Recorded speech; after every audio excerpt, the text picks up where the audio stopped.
hours. So enjoy the rest of the hour here with German music, and then we have other programs.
Yes. Welcome, everybody. It's time for the Jerry and Jen Show on WAFE Cincinnati 88.3 FM. All right, everybody. I hope everybody's having a good day today. I got to be honest with you. I know there's a lot going on with the Donald Trump stuff, and we got lots to talk about with Donald Trump. And all this other crazy stuff happening today. And last week we're going to talk about it. But before we do that, we got to get to some business. And we got to get to that first. So I'll do it this time. I know I had the lovely wife do it last week. I'll do it first. And get these disclaimers out of the way. All right, so WAFE FM, as a community radio station, serves only to open its airwaves to the responsible, divergent points of view. The opinions expressed during this program do not reflect the views of WAFE, its staff, or board of trustees. The opinions expressed reflect my own views or the views of my guests. Thank you for listening to WAFE Cincinnati FM. Also, just keep everybody, we have sensitive materials on this show today. The following program contains materials that may be considered offensive or unsuitable to some listeners. If you are sensitive to some such programming, please tune away and come back at 5 a.m. when the Gospel Hour will be back here with Damien. And of course, you know, WAFE FM does not endorse any candidate or group of candidates or public official of office, including the programs of those speakers, and do not reflect the views of WAFE, its staff, or board of trustees. Other than that, thank you for listening to WAFE Cincinnati, and let's get this show on the road. And like I said, we got lots to talk about, plenty to talk about. I cannot believe that there has been so much happening with Donald Trump and the Trump regime, right? So let's get to it right now. Here we go, folks. Anyway, so Donald Trump and the Trump regime, the Gestapo, I always call it, the Gestapo, you know, it's like the Adolf Hitler stuff or whatever, you know. I feel like I'm living in a world of, you know, Adolf Hitler and everything else, and I just don't understand it. But we have found so much that's been going on. And a lot of people are very upset with Donald Trump. They're upset with, you know, the whole Trump administration. And, you know, of course, the tariffs are one thing that Donald Trump did, where a lot of people are just having problems with the tariffs. And so Donald Trump just came out, what was it? I think today, he said he was going to give a bailout to farmers. He was going to give a $13 billion bailout to farmers. But here is the catch to that. The farmers would have to produce rice. Because apparently China is the number one producer of rice, which we probably would have known that. But anyway, Donald Trump wants to do tariffs on China over their rice. And then, of course, he wants to give a bailout to farmers in America who use or produce rice. Now, I hate to tell you this, but we don't really have that here. So, will there be any farmers getting bailouts? Probably not. I mean, we do have rice farms, but there's that. certain kinds of rice that we cannot grow here. But it's so stupid. Why would he come up with that idea? Because there was a pretty lady sitting next to him who is the CEO of the second largest producer in Kentucky of rice. So, well, and here's the thing. Like, I'm thinking to myself, I'm like, we have like soybeans. And of course, soybeans is the problem because, we were the number one seller of soybeans to China. And ever since Donald Trump's tariffs, the soybean market is destroyed. It's gone. These farmers have lost billions of dollars in soybeans because of Donald Trump's tariffs that has killed our economy. Americans are facing problems right now because of the tariffs. People are losing jobs. Companies are going belly up. Companies are having to charge more, so now they have to tax the American people, and the American people have to pay for it. I think people neglect to remember when Donald Trump says, "Oh, we made $9 billion in tariff money." Mm-hmm. That's money you paid for, dear. Yes. And where is this money that he supposedly came up with? Isn't the people who pay the tariffs are the companies, right? Who order products from overseas. They're the ones who pay the tariffs. Yeah. Then in return, they have to charge American people more money to make up for the money they spent on the tariffs. Mm-hmm. Yeah. So Donald Trump is making taxes on you every single day. Every single day. Now also getting your tax money through a tariff that he says is the best thing ever. Yeah, I mean, it's so weird that he would even think that. But, and the problem is, people believe this. A lot of MAGA people believe this. I think, to me, it's funny because a lot of MAGA Republicans are just fed up with Donald Trump anyway.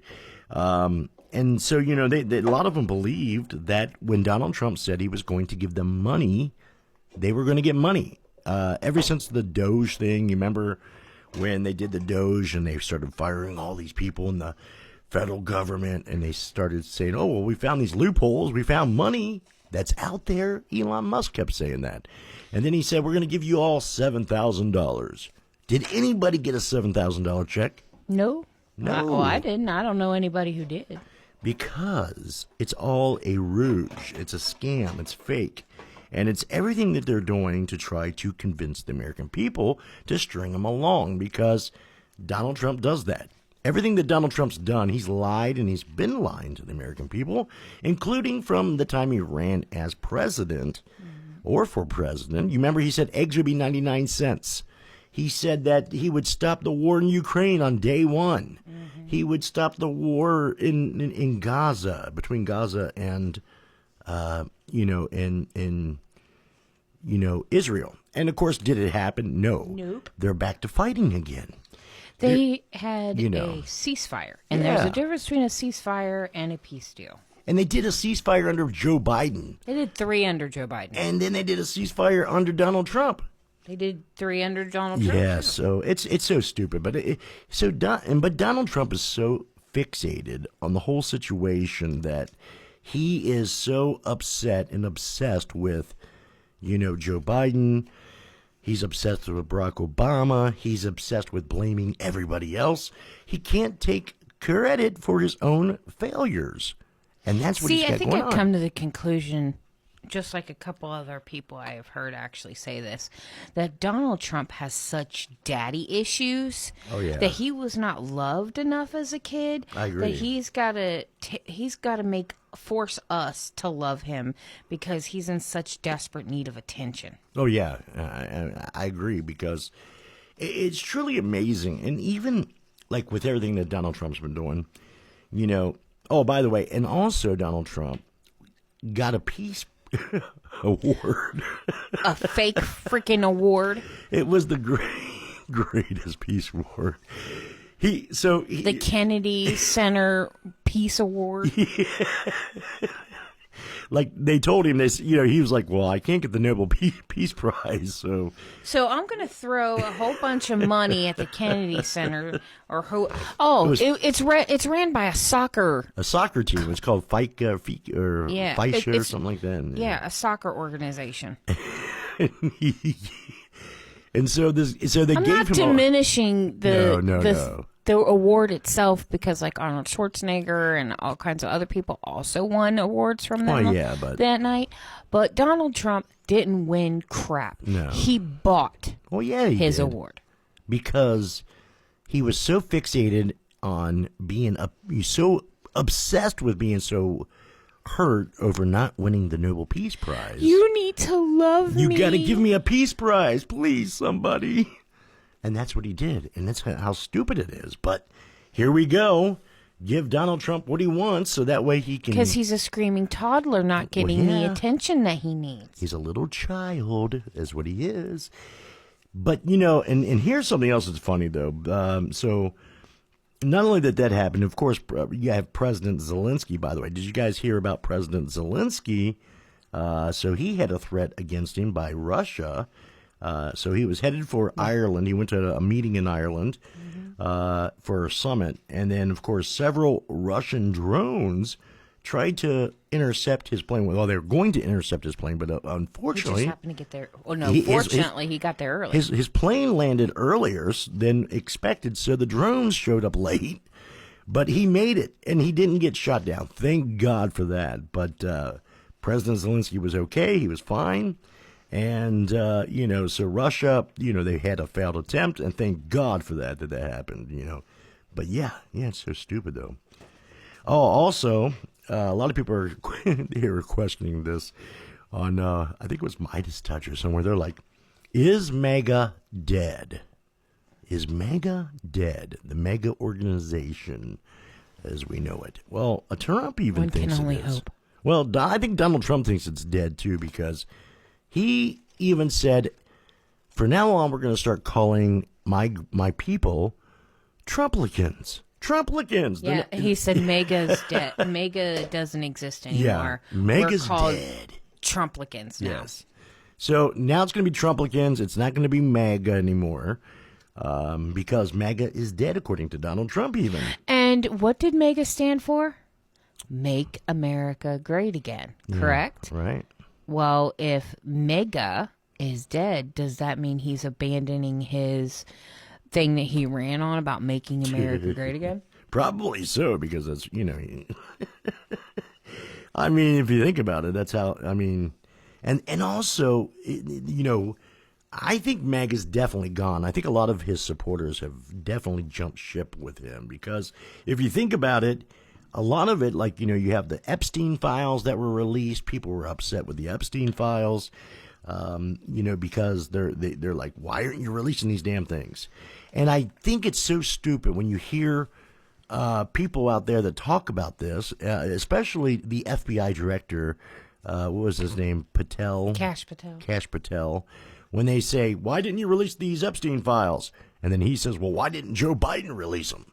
Well, then why didn't Donald Trump release them? And I think you got the video right here. Well, because he's like, well, why didn't Obama or Biden release it? Yeah. Well, wasn't Trump in between the two? And he didn't release it either? And because they were active investigations. That's why Obama and Biden could not release them. Exactly. Morons. But here I think we have an audio here that we'll play here. And this is Kash Patel. This is what they confronted when they, because of course he had to face Congress over the releasing of the Epstein files. And here's what happened. Here's what he said. Take a listen.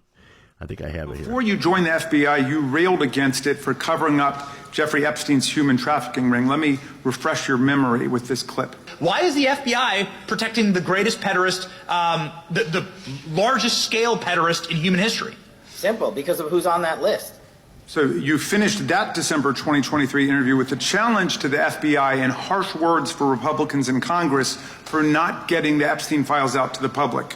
You can see this clip. Boy pants, and let us know who the pedophiles are. Put on your big boy pants and let us know who the pedophiles are, you said. You emphasized that the president and the FBI director each had complete authority to release Epstein's client list. You said Epstein's black book is under the, quote, direct control of the director of the FBI. Look at this clip. This is way off the topic, but who has Jeffrey Epstein's Black book? black book? FBI. But who? That is, I mean, Oh, there's... that's under direct control of the director of the FBI. All right, so you were sworn in as director more than 200 days ago. Now the black book is under your direct control.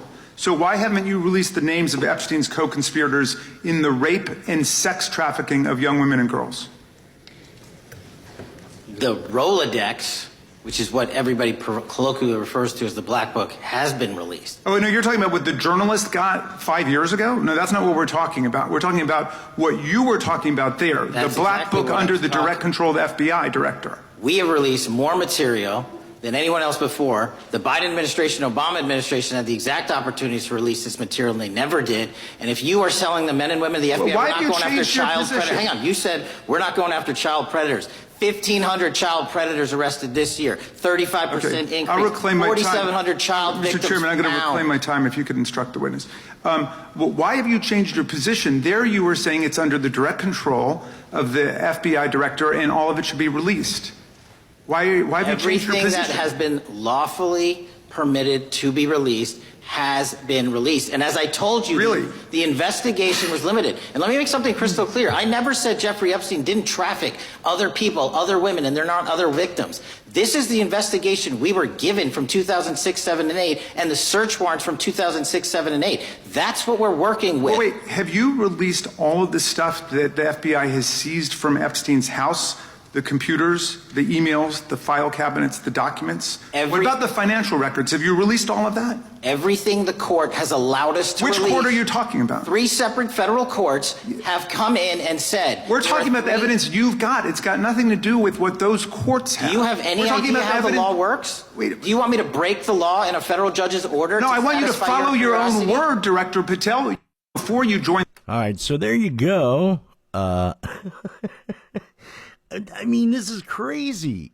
And you notice what happened there? He threw it under the bus. He threw him under the bus with it. He kept trying to. Well, that's what Kash Patel tried to do. He tried to say, "Well, it's under Barack Obama. It's under Joe Biden." But what? I forget what the phrase is called, but it's like they're dodging. Yeah. Well, it's like gaslighting. It's like trying to, they're trying to. But here's the thing. Why didn't Trump release him when he was president? Yeah, his term was in between both of them. Yes. Why didn't he release it? The whole thing of it Probably is. for the same reason a judge said it couldn't be released because it was an active investigation, an active criminal procedures, all of that. None of that stuff could have been released because Ghislaine Maxwell was going through court. And that's the whole thing of it is that what it is that guy is in trouble because what happened is that, here he is. He ran his mouth back when he was running his podcasts. I mean, for God's sakes, we have the director of the FBI is a podcast person. I mean, he has no background, has never went through the FBI Academy, has never went through the police academy, has never went through any of that stuff. And this guy is the leader of the FBI. It's about as bad as Pete, what's his name, Hegsworth or whatever it is. Hegseth. It's like that guy. He has no true background to be the leader of our military, but he is. I mean, it's like, what the heck? All it is here's what they do. They go and they say, "Do you love Donald Trump?" "Yes, I do." "Well, you are now the leader of the United States military." Congratulations. Do you love Donald Trump? Yes, I do. Well, then you are the leader of the FBI. That's what it is. Instead of taking true backgrounds of the American people out there, they just they choose these idiots is what they do. So it's just so stupid when you think about all this stuff that's been happening, and of course how stupid it is. That these people talk about that. Now I wanted to play something else I have here. I was looking at something and I thought it was so funny because this is something that's really, and I guess the way that I want to say is because a lot of people don't realize that, if you go back to the old days, you think to yourself, was Abraham Lincoln, Abraham Lincoln, of course, go back to the Republican Party, and you look at the history of how Republicans and Democrats were all together. People always argue about this, but listen to this guy here. He explains in depth how we are dealing with what we're dealing with today. It's really cool. This guy's really smart. Here he is. Yes, he was a liberal Republican. Okay, you guys seem to really have a hard time understanding this. So I'm going to use some pictures and hopefully it'll sink in a little bit. Okay, champ, during the Civil War, this was Lincoln's flag. It was a Union Civil War flag, and it had 34 stars on it. Lincoln's army was fighting against the Confederates, and they used this flag. That means that these guys went to war against these guys. Now, when it comes to this flag, the creator himself, William T. Thompson, said, "As a people, we are fighting to maintain the heaven-ordained supremacy of the white man over the inferior or colored race. As a national emblem, the Confederate flag is significant of our higher cause, the cause of a superior race." Now, to be clear again, this guy was against this guy. Now let's fast forward to today and see who is flying the flag that was against Lincoln. That doesn't say Biden. That doesn't say Obama. That doesn't say Hillary. It's almost as if the people who like Trump, they aren't really on the side of this president. This here is John Wilkes Booth. He is the reason why Lincoln did not get to finish his last term. John Wilkes Booth was a white supremacist who was anti-immigration. He was also a very strong sympathizer to the Confederacy. Okay, my dude, are you with me so far? Because I'm about to blow your mind. Here's an electoral map in the 1960s. Look at all the Democratic states. Well, they're all the Confederate states, aren't they? But something happened in 1964 that caused those blue states to turn red. This is what those same states look like in 2020. Now, what do you think? Do you think that all these Democrats just moved up north in the 1960s? Or do you think it might be likely that something happened to make them flip to red? You see, in 1964, there was something called the Civil Rights Act that was passed. This made the conservatives very angry, especially since the Civil Rights Act was passed by a Democrat named Lyndon B. Johnson. As I said, this made the conservatives very upset, my own grandparents included. So to show Lyndon B. Johnson how much they were upset with what he did, they changed party affiliations. And that's why Republicans today cannot lay claim to Abraham Lincoln. Because Abraham Lincoln did not stand for this flag. But your guy today does. Thank you for coming to my TED Talk for Derp Derp. All right, so there you go. That's the Confederate flag, by the way. That's why they support the Confederate flag, because it's more like on the Donald Trump side now, because, well, you know how it is. We're seeing it pretty much clearly. I love how the especially people in like Ohio and all them fly the Confederate flags. Dude, do you not understand what that stands for? You lost. I don't understand Those who either. followed that flag, they lost. They're like, I love my Confederate flag. I'm like, dude, you're a Yankee. You're not a conservative. Unless you were born south and moved north. And then you're a traitor or whatever they used to call back then. Those who left the south to come to the north. Think of it like this. They fly that flag as much as they fly another flag that lost, which was the Nazi flag. Mm-hmm. And then, get this. You know how like everybody got all flack about Biden having that one flag, but that one flag represented something specific. Yes, it was for the anniversary of something, right, multiple years ago. But Donald Trump represents the Confederate flag, which he puts his face on. Oh God, he promotes it in the back of his freaking commercials. You know, his infomercials and all of that stuff. There's a Confederate flag in there. He even sometimes will have a Confederate flag pin. Yeah. Does that am I completely insane, or did they not, the Confederacy, stand for white supremacy? It did. Well, you just heard it there. That's what they stand for. So when Donald Trump is wearing a Confederate flag, he is basically telling you, I'm a white supremacist. Oh yeah, exactly. Well, that's what it is. That's exactly what it boils down to. So, you know, it's so stupid, but that's what these people do. They're so damn dumb. And they support it. They support racism. They support bigotry.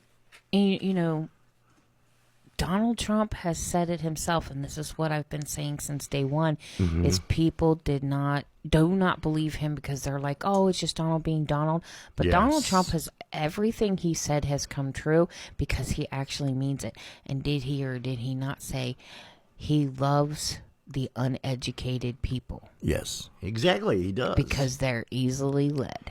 And I think what it is, and that's why he says that. So basically, he's saying dumb. if you follow him, you're dumb. You're uneducated, you're dumb, and you're easily led. Yeah, exactly. So, and it is. He likes the people that he can manipulate, and try to have them believe anything he says. And he did it. That's what he's been doing. He's a con artist. That's what they do. Snake oil salesman. Isn't that Snake what you oil used to call salesman. it? Yes, exactly. That's exactly what he is. Sorry. But here's another one. I got another audio. It's about Donald Trump talking about the affordability. Remember when he talks about affordability? Well, take a listen to this. Day one, we will end inflation and make America affordable again. The word affordability is a Democrat scam. We will make America affordable again. I don't want to hear about the affordability. One of my top priorities will be to quickly defeat inflation and make America affordable again. Affordability is a hoax that was started by Democrats. Starting on day one, we will end inflation and make America affordable again. They use the word affordability. It's a Democrat hoax. Starting. I love how they counteract what he says there because he gets himself, he gets himself in trouble every time there. But starting on wrong one, kick that off. But yeah, Donald Trump has had major issues with, saying that, hey, we don't have no problems right now. America's doing great. America's doing great right now. And I'd like to know, is there anybody out there having problems? Are you having problems? Are you afraid that your health care is about ready to be taken away, or that you're going to pay higher prices because it's coming in January? How about the child tax credit? It's getting ready to be removed for this new tax season coming up. Yeah, no more child tax credits anymore. Oh, because he wants to take the money that you would have made back at the end of the year for your child tax credit. To be put into a stocks and bonds, and now, for your child to not be able to touch until they're 18. But hasn't the stock market been crashing and people have been losing millions of dollars? Everything he touches or does, it goes to crap. Look at this. Look at the cryptocurrency thing he was doing. It's like, oh my God. I mean, everything this guy's done. What the hell has he done since he's been president? People have been having problems. And now you're about ready to lose health care. You're about ready to have issues. I mean, there's people out there that have real problems. And when you hear about like this one lady, she has cancer and she's getting treatment right now. And, here she is fighting this cancer. And she works really hard to pay for her insurance. And all of a sudden, she's about ready to pay $500 more. And she said she can't afford it, so she's going to lose her coverage because she can't afford it, which means she won't be able to get her treatment. So This is a perfect example of what a lot of Americans are about ready to go through, is they're going to be losing coverage because they can't afford it. Right. Medicaid is at jeopardy for a lot of people. Medicare is crazy because they want old people to go back to work in order to receive Medicare. I mean, how is grandma, who's 90 years old, going to get her butt out of a nursing home and go to work? How is that? I mean, and then these people who are elderly people are about in jeopardy of losing their homes because they're about ready to lose coverage to be living in a nursing home or a retirement facility. Veterans, the United States military veterans, are at jeopardy of losing what they have because of this new big, beautiful bill that is going to go through in January. Yeah, it's stupid. People are about ready to suffer pretty bad. And they're already suffering right now. People are going through some major crap right now. And Donald Trump and his regime are just sitting there laughing behind their closed doors and their because big they're lining their ballrooms. pockets while every one of you, us, are losing. Everyone suffer. Yeah. I mean, Donald Trump's going to his big, beautiful ballroom that he spent, billions of dollars on. That nobody's going to be able to afford to see. Nobody's going to be there. And so he wants this done. He wants people to be able to go to this beautiful, this ballroom. So Donald Trump has to have a legacy Yes. for himself. That's the issue. It's all is about he him. has such daddy issues.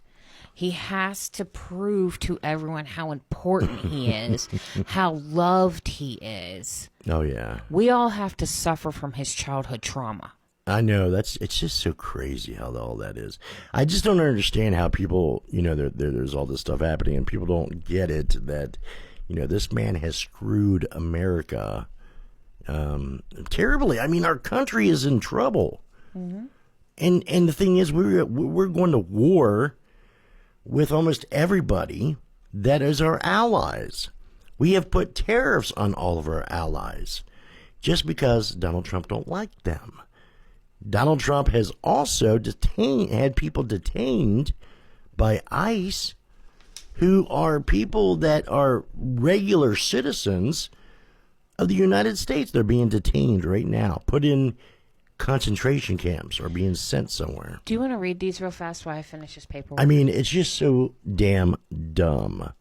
And it really pisses me off that, we're sitting here and then all of a sudden, they're allowing this stuff to happen. And Americans are suffering because of this situation. And Donald Trump doesn't care. And the whole thing of it is that it's going to get worse before it gets better. Mm-hmm. And I am very proud that we are seeing a lot of Democrats winning these special seats. And as a matter of fact, there was a mayor tonight. Pause. Finish those. I will do these in a second. We're way behind. Oh, well. The longer you wait to finish those, the longer these get pushed. Okay, I'll do it now. Here we go. Do I have to read them in order? No, I don't care which ones you read first. Just read them all. All right. Okay, so we're going to do our PSAs. Yeah, which were supposed to be done 15 minutes ago. All right, here we go. All right, motor vehicle crashes are the leading cause of the death for age 1 through 13, and fatality rate could be reduced. About half of the correct car seat was used. Visit the NHTSA.gov to make sure your child is in the right car seat for ages and size. Brought to you by the National Highways Traffic Safety and Administration of WAFE Cincinnati FM. Tune in to Disco World with your host, Disco Dave, as he plays various songs from the 70s, 80s, and 90s, and beyond, along with some other little surprises. So put on your dancing shoes, dance to the beat of the music every Wednesday afternoon from 3 to 4 p.m. right here on WAFE 88.3 on your FM dials, Cincinnati, or go online to www.waferadio.org/listen. Remember, 3 to 4 p.m. today. Yes. Disco Dave will be here, and he'll be rocking and rolling, baby. He'll be rocking and rolling some of that beautiful music, which I really love, man. We miss Disco Dave. Disco Dave, I know you're listening out there.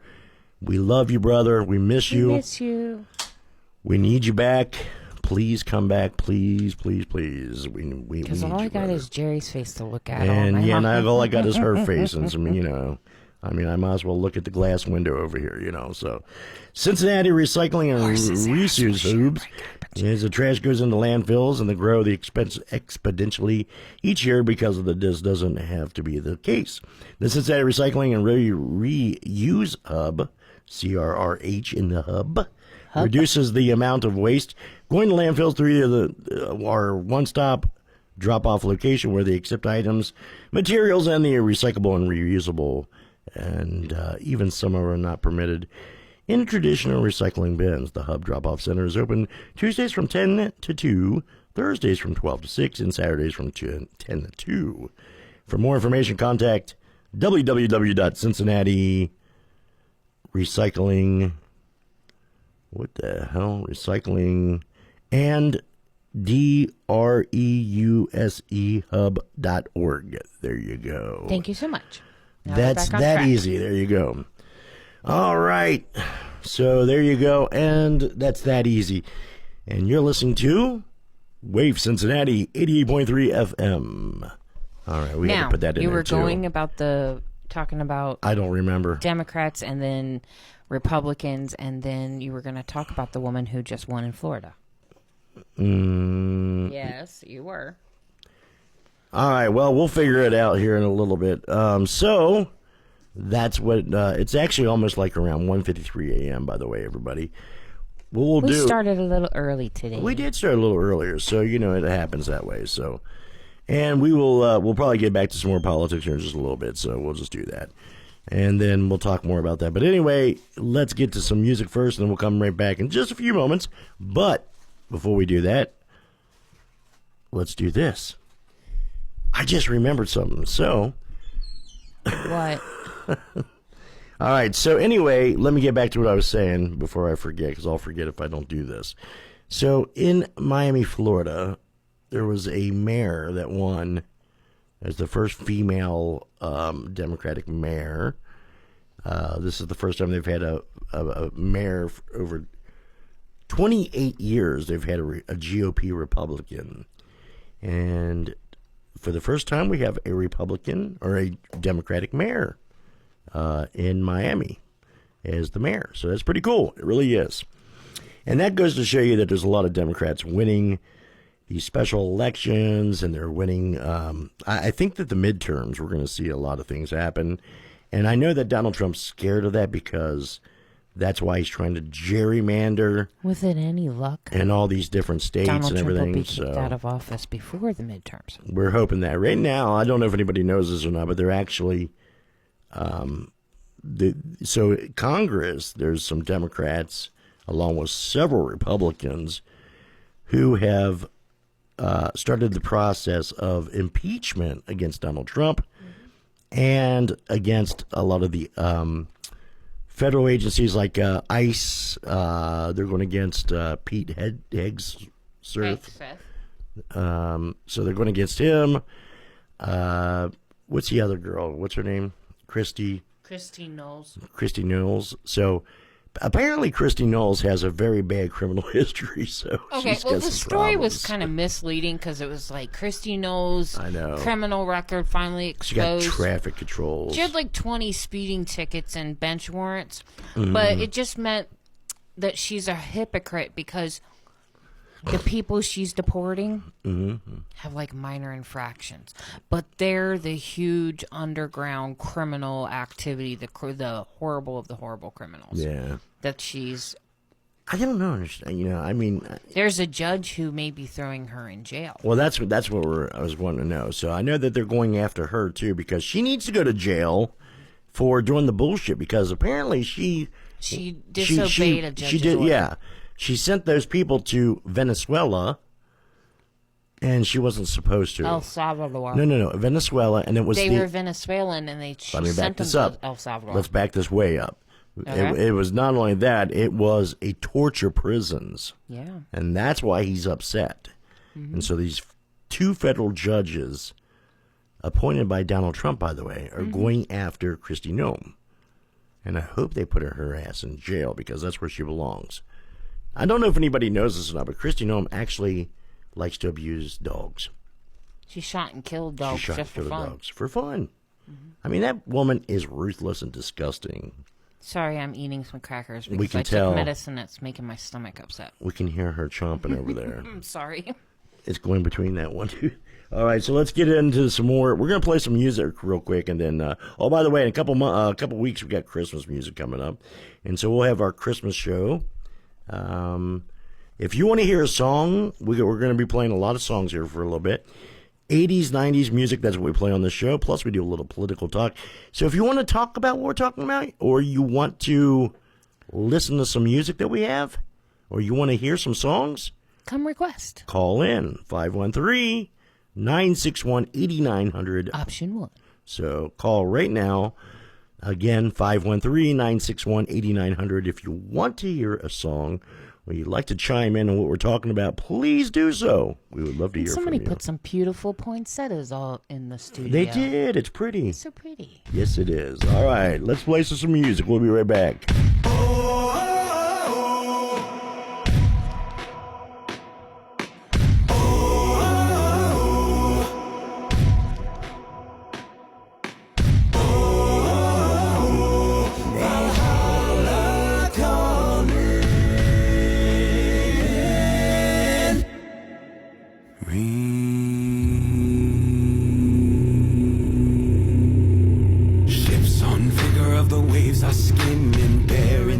To the verdant plains, each horizon is a new beginning. Rise and reign. Far from the fjords and the ice-cold currents, ravens soar over new frontiers. Psalms and sagas of a fate determined, shields and spears. Vows of favor or the thrill of plunder, pull together for the clan and kin. Clank of hammers and the crash of thunder, pound within.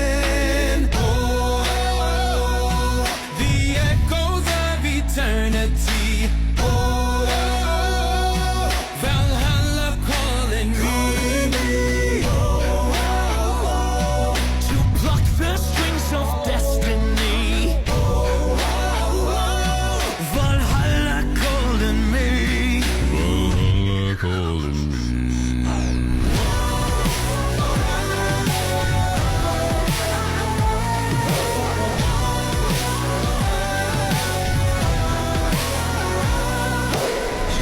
Swaying on the crimson river, blood and glory in the fighting ring. Shields are shattered into splintered timbers, iron and steel. Fires are rising and the bells are ringing. Glory, take us into honest halls. Golden glitter and the sound of singing. Master's call.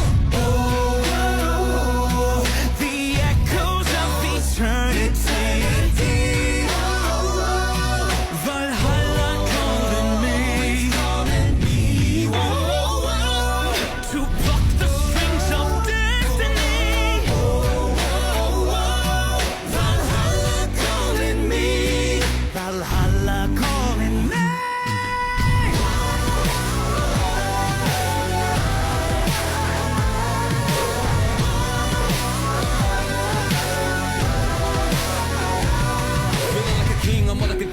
Eternal like I'll never die. Getting revenge and eye for an eye. Ready for battle and ready to fight. Ready for war, right at the top. Ended with blood from the head of my ops. This how I go, it don't ever stop. This what I do, I'm up at the top. Wrap the hell raining down. When it come, they hit the ground. They all end up 6 feet under. Their souls end up in the clouds. Fight for the crew cause we'll bleed and we'll brawl. Always protect to be free, never fall. Pray for the glory, the conquer, the defeat, and we'll never forget. Valhalla. The echoes of eternity.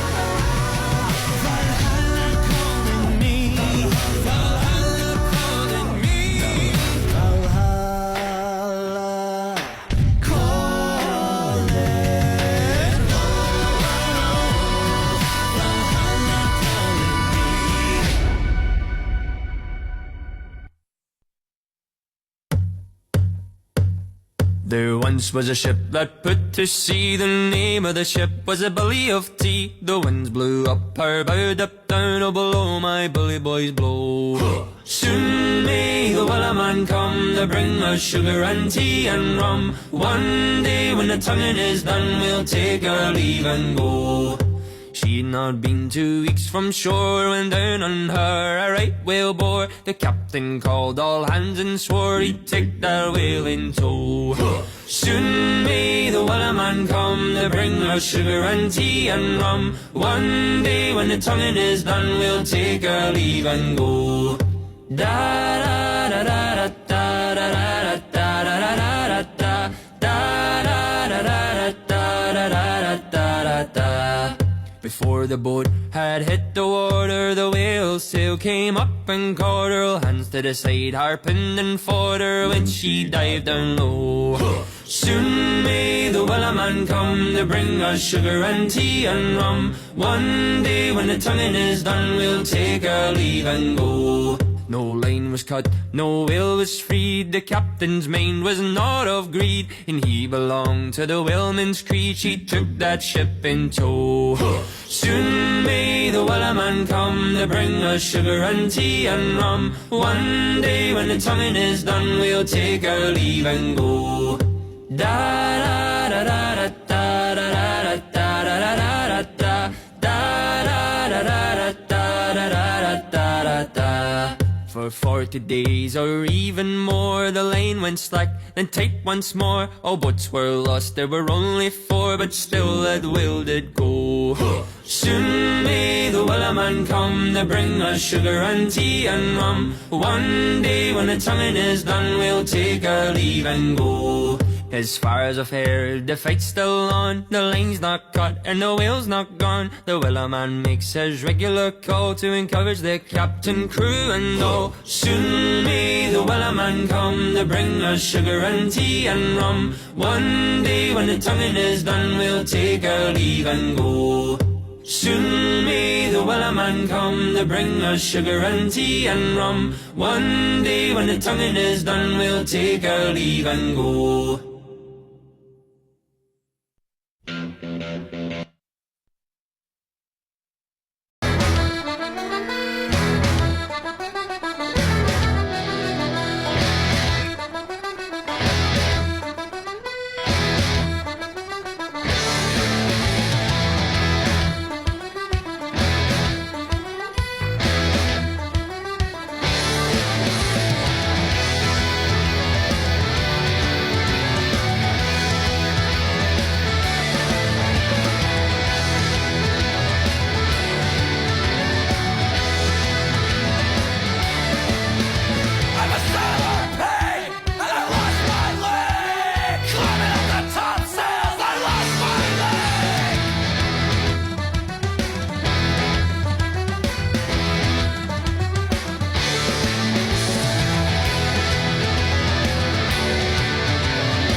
Grandma got run over by a reindeer walking home from our house Christmas Eve.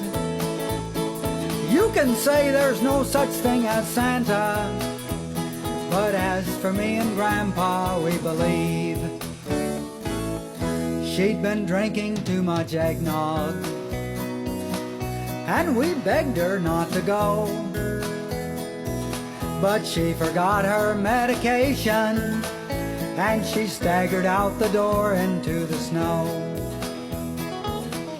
When we found her Christmas morning at the scene of the attack, she had hoof prints on her forehead and incriminating claws marks on her back. Grandma got run over by a reindeer walking home from our house Christmas Eve. You can say there's no such thing as Santa, but as for me and Grandpa, we believe. Now we're all so proud of Grandpa. He's been taking this so well. See him in there watching football, drinking beer and playing cards with Cousin Mel. It's not Christmas without Grandma. All the family's dressed in black, and we just can't help but wonder, should we open up her gifts or send them back? Send them back! Grandma got run over by a reindeer walking home from our house Christmas Eve.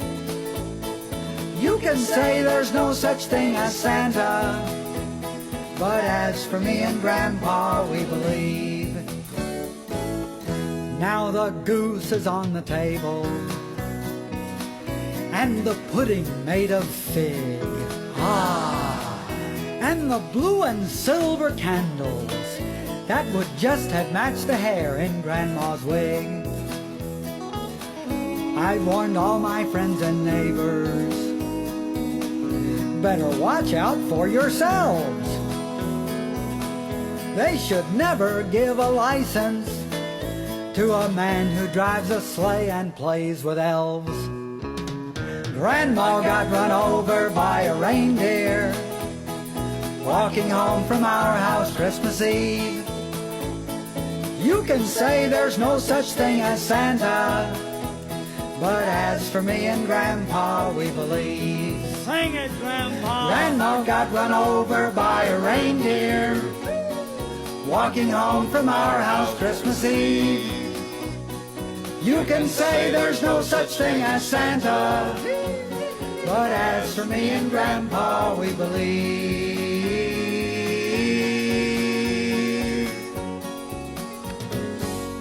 Merry Christmas.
thing at Christmas that's such a pain to me is finding a Christmas tree.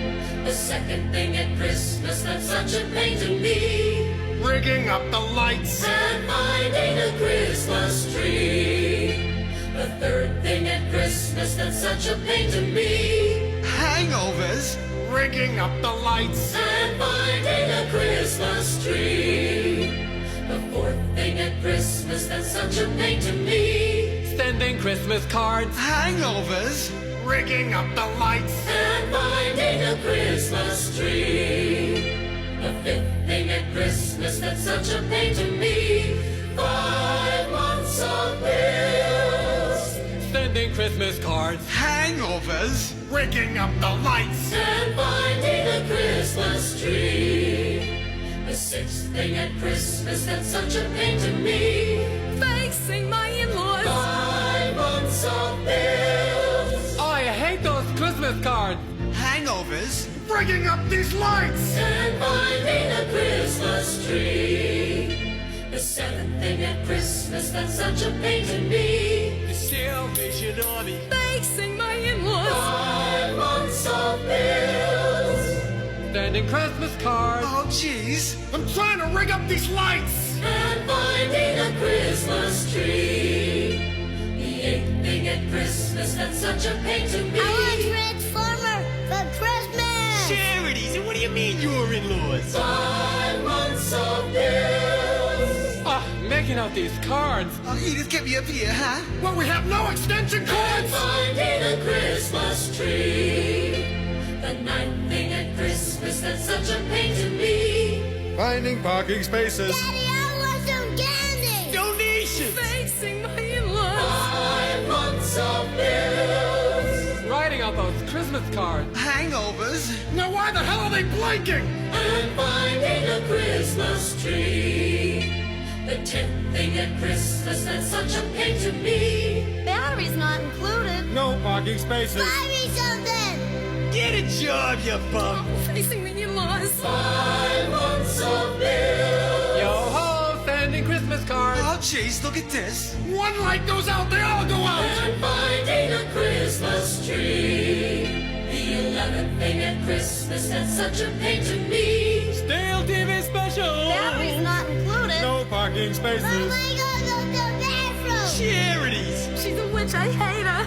5 months of bills. Oh, I don't even know half these people. Who's got the toilet paper? Get a flashlight and blow a fuse. And finding a Christmas tree.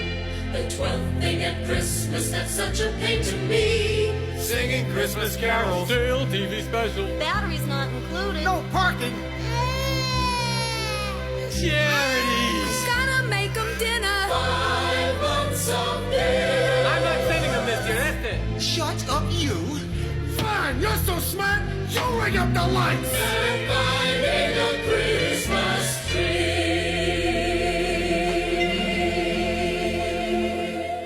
Yes, there you go. Bob Rivers and the 12 Pains of Christmas, which is kind of funny because, you know, we used to listen to that when back in the, was that in the 80s or 90s? I think it was the 80s. 80s. I want to say 80s, man, but it was so funny because, you know, you would hear it, and, you know, I was just a kid when I would hear it, and I thought it was great, though. You know, it's one of those songs that it breaks up the monotony of Christmas songs, and it's actually true. It's exactly what you go through. I mean, it's exactly what the hell you go through in Christmas time, you know? Oh, boy. That's so funny, though. Yeah. So my question is to everybody that's out there. I know we're talking politics and all that kind of stuff, but here's the thing. What are you going to do for Christmas? Do you guys have any plans? Like any kind of great Christmas gift ideas for anybody out there? Like, I already got yours. I know, but does anybody have any good Christmas ideas? Like, a lot of people don't realize, but you can actually make your own gifts. That's what Jen does. She makes her own gifts. Yeah, I only get creative one time a year. Yeah. Well, what's some of the stuff that you can do? What do you recommend? Shop local. Yeah. Yeah, that's a good support idea. your local stores or the local stores that are near the person that you're gifting to. Mm-hmm. You know, there are great crafts and art stores and, you know, shops all over that maybe, you know, the person you're going to want to get a gift to may see the shop and like, yeah, I plan on stopping there one day. But if you get a gift card from that shop, they'll be like, oh, now I have a reason to go in there. And then they'll fall in love with that store and then keep coming back, and that'll be more business for that small business owner. Yeah. I mean, that's a good idea. Even one of the other things I was thinking, like, what do they call those? Oh, hell, man. Oh, like Trader's World. Yeah, flea markets. Flea markets, yeah, the good old flea markets. Mm-hmm. I mean, you can find all kinds of gifts there, right? Yeah. I Well, mean- most of the ones I'm doing this year are fast track. I'm fast tracking them this year. Yeah, and the thing is about these I would say like like flea markets and that. I heard that a lot of flea markets, I mean, they're shutting them down. Yeah. What was it? Caesar's Caesar's Creek and Creek. Turtle Creek Turtle closed. Creek.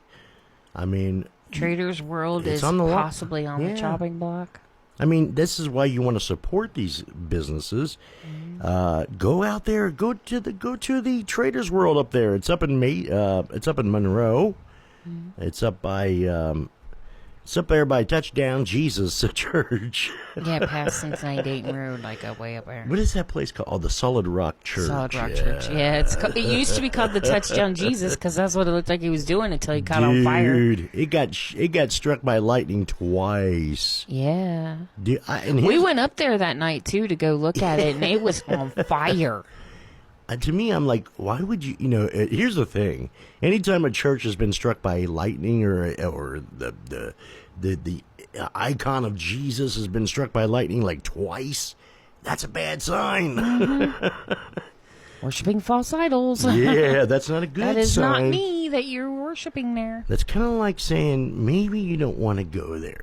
I don't know. Especially, you know, I mean, we did have a bad experience. We did, when we were yes. there, but Yes, we did. you know, our first clue was when we drove in, and everybody from the people church. in the orchestra, the church leaders, Mhm. and even people who've had a security were all driving Jaguars. Jaguars. It should have been our first clue that maybe we shouldn't have walked in. It did. It literally looked like a Jaguar parking lot in there. Yeah. It's like, am I at a Jaguar dealership? I mean, or there was what? like 50 Jaguars. I'm not even exaggerating. No, she's not exaggerating. There was like 50 Jaguars in there, and I was asking questions. I was in there talking to people, and they're like, "Oh yeah, that's the choir director's car, and that's this person's car, Mhm. and they own a compound down the street." And I'm Yeah. like, Yeah, there was the bishops or whatever I think they were called. And one of the things that was weird when we went there is, I mean, and by the way, the music was good. You know, Oh, the church was great music. great music, all this stuff. But what was weird is that they came up to us and they said, "Would you like to join the church?" And we were like, "Well, we're just here to, you know, take a look at to it." go into context, But you hadn't me, signed up. Tammy, and Vince had left you. Oh, We thought yeah. you were behind us, and they grabbed They you. grabbed me. They kidnapped me, man. And they said, "Come here. We want to talk to you." And I thought, what the heck am I getting into? Well, here's the problem. They were like, "Would you like to join the church?" And I was like, "Oh, you know, we might join the church." And then they said, "Well, here's a form you have to fill out." The form on there had a place for you to put your bank account information. So you had to put a credit card or bank account, like a checking account. And they wanted you to withdraw your money from your bank account. And they said it's required to be a member of their church. And I said, no. So we had some bad experiences there. I'm not saying that's what they are now. Or Yeah, that's this what it was like 20 years ago. This has been 20 years ago. So I don't know what you're dealing with now. But, maybe they're different now. Maybe they've changed. I have no clue. No but, idea. I'm not going to go back. I ain't going to lie. It's not my cup of tea. And It's one of those we had such a bad experience that even if it did change hands and it's better, doesn't necessarily mean we're going to try it again. Yeah, I don't drive a Jaguar, so I just don't fit in.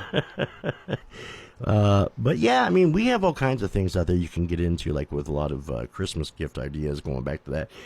I know that some people. Yeah, how did us talking about Solid Rock Church I don't know have how I got anything to to do with Christmas stuff? Well, because we were talking about Trader's World, and then we got to that okay. touchdown, Jesus, and then we got to that, and it was like, oh no. But you know, I mean, there's a lot of stuff you can do. Our conversation snowball. Well, yeah. I think that you can go like to me. I think some of the gift ideas are like going and getting stuff that you can put together, gift packs. My mother did a thing, and matter of fact, I think from what I understand, see, I don't have TikTok, but I do hear a lot about TikTok trends. Mm-hmm. There's a big TikTok trend, especially with as hard as people are getting hit with this economy and groceries and everything. Oh yeah. My mom, when we were younger, when me and you first got married, every Christmas would get us a basket full of, it'd have some towels and a couple and some little throw blankets, and it would have dish soap and laundry soap, a little gift specifically for like our favorite chocolates, and then a gift card for the grocery store, so we could go and use that to buy some stuff if we, for the months that we're really struggling and we needed a little bit of extra help. Mom would do that. Oh yeah, I mean, there was like you're breaking the microphone. No, I'm fixing it. There's a but there's a lot of stuff that you can get. I think my favorite thing is going to get a like these gift baskets that you put together, as a matter of fact. Yeah, the ones I give out every year Yeah. to strangers on the street. And she'll find all kinds of things to put together. Yeah, I love going to health fairs, and then you ever go going into places that say free sample or whatever. I get a little handful here and there, and the health screenings and coupons and all those kind of things. Oh my God! I save it all in bags or in a tote, and then at the end of the year I separate them all into between 30 to 50 gift bags that I just randomly give to strangers, people at the gas station we stop by, or just somebody when we're out and about and I see that they look like they need something a little bit of extra. The good thing, Circle K and Casey's, even UDF is doing these free giveaway things, like their 12 days of Christmas, 24 days of Christmas. You buy something at UDF, you make points, and you can win free stuff. I use that stuff too. Oh my God, yes. Bags of chips that you get for free, and nuts and energy drinks and all the things that you get for free for playing their game every day. I go and put those in the gift bags too. Yeah, those are good deals though, I mean. I also do something like, it's called House Party, but it's Riddle now, where they will send you products to try at home, and it's usually enough to do a party of 10 to 20 people, so they send you samples of the things and to give out to friends and family. Yeah. And I use those, and some of the things I get through the year from Influencer and full-size products to try, and gift cards and all that. So and then when we go do coffee stuff and that, we'll find some of the items we'll find there, and we'll get we'll if we go to a coffee shop, we give out gifts. And prime example, we tried 7 Brew. Yeah, God, yes. Last week they opened up a new location in Anderson, and when we stopped there, I think it was Saturday. It was a free T-shirt when you buy a large drink, so we each got a large T-shirt, right? Yeah. Then we came back a few hours later after delivering boxes and got 2 more T-shirts, and we used those as gifts for my mom and Terry, and then one is being put in a random gift bag for somebody. Yeah, we lived and it those up. sriracha Doritos we got from the 24 days of Christmas too. Oh God, yes. Circle K. Yeah, I use those too. Yeah, sriracha. Yeah. Sriracha. Yeah, that's. Oh no, it was your UDF rewards thing. Oh yeah. That's right. Yeah, when you shake the little ball and you won those. Ding ding ding. Yeah, I use those too. Ding, ding. And then it's hey, I want a free gift. I'm trying to get to $1,000. And you'd be surprised, like UDF. just those little things, especially if you don't know the person. Oh yeah. You know, I randomly get these things throughout the year. Or clearance. Clearance is a big thing where I get a lot of the stuff for the gift baskets or gift bags. Is, the week after whatever holiday they have their clearance, but I'll go for stuff that doesn't necessarily mean, like for Valentine's Day, I don't necessarily go for the heartsy, kind of things like that look like it's Valentine's Day. I'll just get some of the items that could be used for any day of the year instead of just Valentine's Day.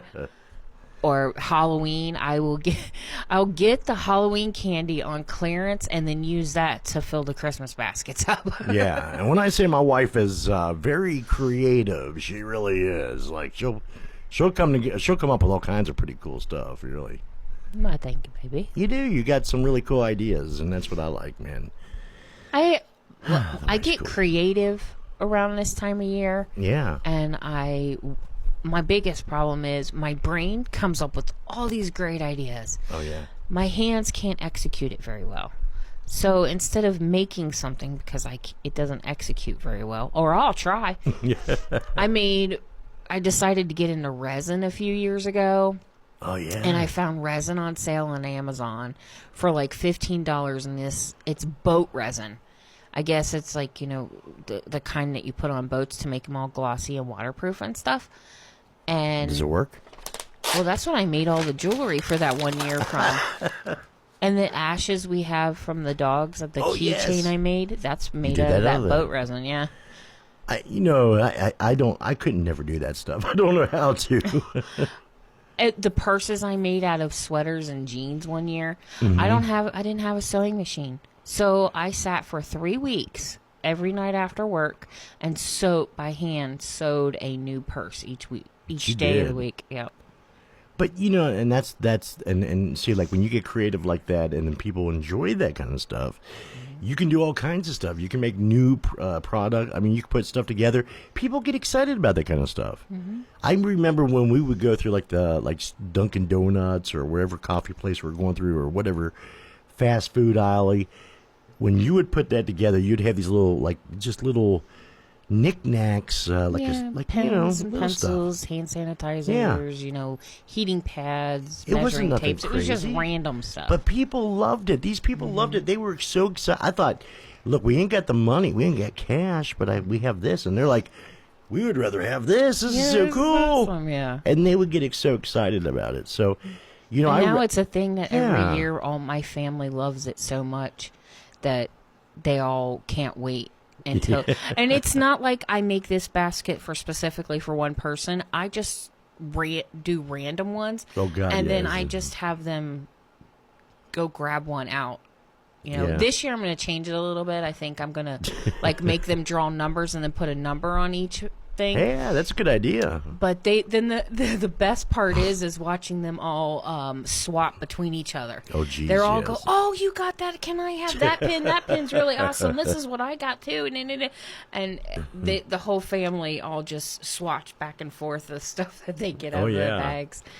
So here's another thing. A lot of people ask, they want to know what kind of ideas can people do for Christmas, like games and stuff. Does anybody have any ideas? Any kind of good? I know they have what's called the White Elephant game. What's the White Elephant game? What is that? The White Elephant usually is where you get very random, strange gifts, or very eccentric gifts. There are people who purposely go out just to buy the most random gift to wrap, and then with work party or whatever. So is that like an ashtray or something? It's kind of like that gift exchange we did with Devon and the Demos when they did the Christmas thing. Yeah. Is like you all randomly got a number in the beginning of the night, and then when it was time for the gift exchange, White Elephant's kind of the same way, but people changed the rules just a little bit for their specific parties. I think it's cool. But it's fun. You get a number, you go up, you grab a gift. You can either open it or you can exchange it to someone else who already has a gift already. It kind of sucks for being the very first person. Yeah. The best position is being the later numbers, where everybody's So already gotten their you gifts. trade They've or whatever? opened it. Yeah, you either take a gift off the table, you don't open it, and you hand it to the person whose gift you want. Yeah. The best is when you're the latest number. So, because then there's less amount of people to take away the gift that you want. well, that's a good point, yeah, because you get depressed if you don't get the right gift there, you know. But the white elephant is basically gift exchange, just for whatever reason. Like they it has to be like outrageous, outlandish, flamboyant. You know, So you get the craziest thing. Yeah, buy the craziest thing. Yeah, I was thinking like, like what, when it comes to these games and stuff, because there's a lot of games out there. One year I did with the family is our very first Christmas at our trailer. Was my whole family is like really dirt poor, and most of them could afford the gas to get to the party and get back home. They couldn't afford anything else. So I had everybody, if they wanted to be part of the gift exchange, to just go through your house and find something. Get 1, 2, 3, 4 items. Put it that doesn't fit in a box larger than a shoebox. And then when we do the gift exchange, because everybody has stuff in their home they don't plan on using anytime soon. It's just sitting on a shelf. You got a candle that you really didn't like the smell of. It's just sitting there. Well, that's what we did at our party. And I got a candle and picture frames from my Aunt Lizzie that I loved the smell of the candle and she didn't. So, she bought this candle. She was never going to burn it. I got it and I burned it. I loved it. I mean, it's pretty cool, man, because, you look around your house, you're like, I can get rid of some of this stuff. You know? Just take it to a party, man, Yeah. I mean, there's lots of stuff out there. With the exemption of everybody knows that it's not brand new stuff that's bought at a store. It's stuff from your home. Yeah, so it's that's used. what I specifically, when I did it with the family, is I said, don't buy anything. Don't spend one single penny on the gift. Bring something from home that you're not ever going to use or that you don't want anymore. Yeah. Well, and that makes sense, though. Is anybody out there that has an idea? If you have an idea, what you'd like to think of, you can call us 513-961-8900, option 1. We are having some phone difficulties, so if you call in, you may get through, you may not get through, but you can email me, too. Yeah. Let's do the email, just in case. JWS. WAIF. At gmail.com. Yeah, that's that easy. That's the Jerry Williams Show. WAIF. At gmail.com. At gmail.com. JWS. Yeah. So there you go. JWS, WAIF at gmail.com. And then just, if you want to, type something in there, you want to say, hey, can I hear this song, or do you want to add to what we're talking about? You're more than welcome to. Gift idea in the subject line, whatever. Yeah, we'd love to hear that. So anyway, let me get to some news real quick, because there's some really interesting news happening here. Breaking news happening right now. As we know, some major stuff been happening today, especially around our local area. In Frankfort, Kentucky, one person has died and another person in critical condition after a shooting Tuesday afternoon at a Kentucky State University in Frankfort. The Frankfort police said that it responded to the KSU around 3:55 p.m. Regarding an active aggressor, is what they said. The Frankfort police said that the suspect was taken into custody around 3:40 p.m. In an update Tuesday afternoon, police said that one student had died from the shooting and another student was hospitalized in critical condition but is stable. Yeah, 48-year-old man from Evanston. The suspect was taken into custody and is not a student of the university. And according to the police, the Frankfort police said that they identified the suspect as Jacob Lee Bard of Evansville, Indiana. Evansville, that's it. Bard has been charged with murder and an assault. The Frankfort police said that the shooting happened in a Young Hall area, which is the south side of the campus. And Kentucky Governor Andy Beshear said that the shooting was an isolated incident and that there was not an ongoing threat to the community. Beshear said that the shooting was not random. Violence had no place in our Commonwealth or country. Let's please pray for the families affected by this situation and the KSU students. Let's also pray for the world and these things don't happen again.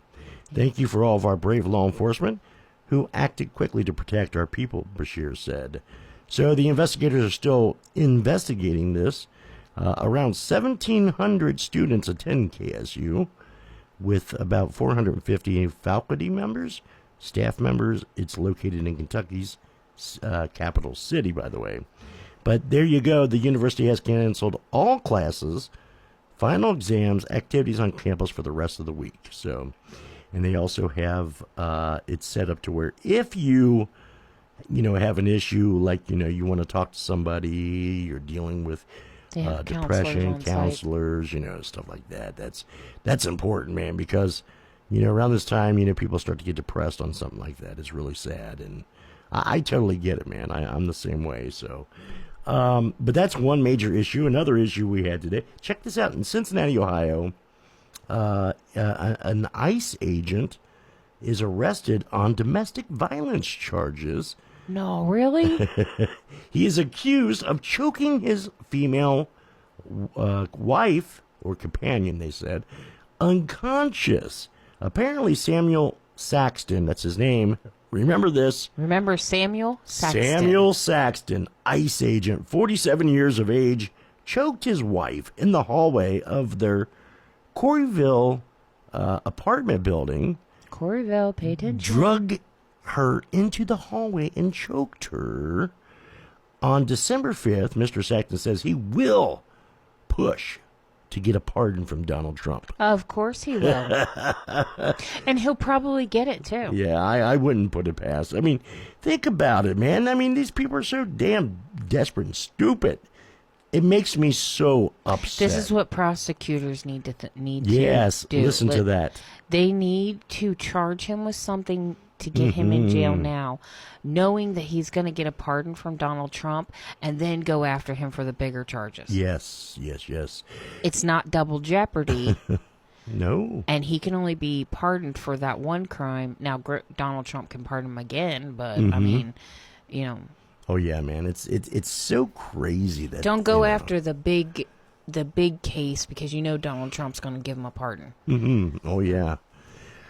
Well, and that's the whole thing about it, man. You think about, he's trying to get these, trying to get a pardon out of the deal. Well, that's what they're all trying to do. But just keep that in mind. He's an ICE agent who's rounding people up, and he's doing this crap. So just keep that in mind. Remember that name, Samuel Saxton.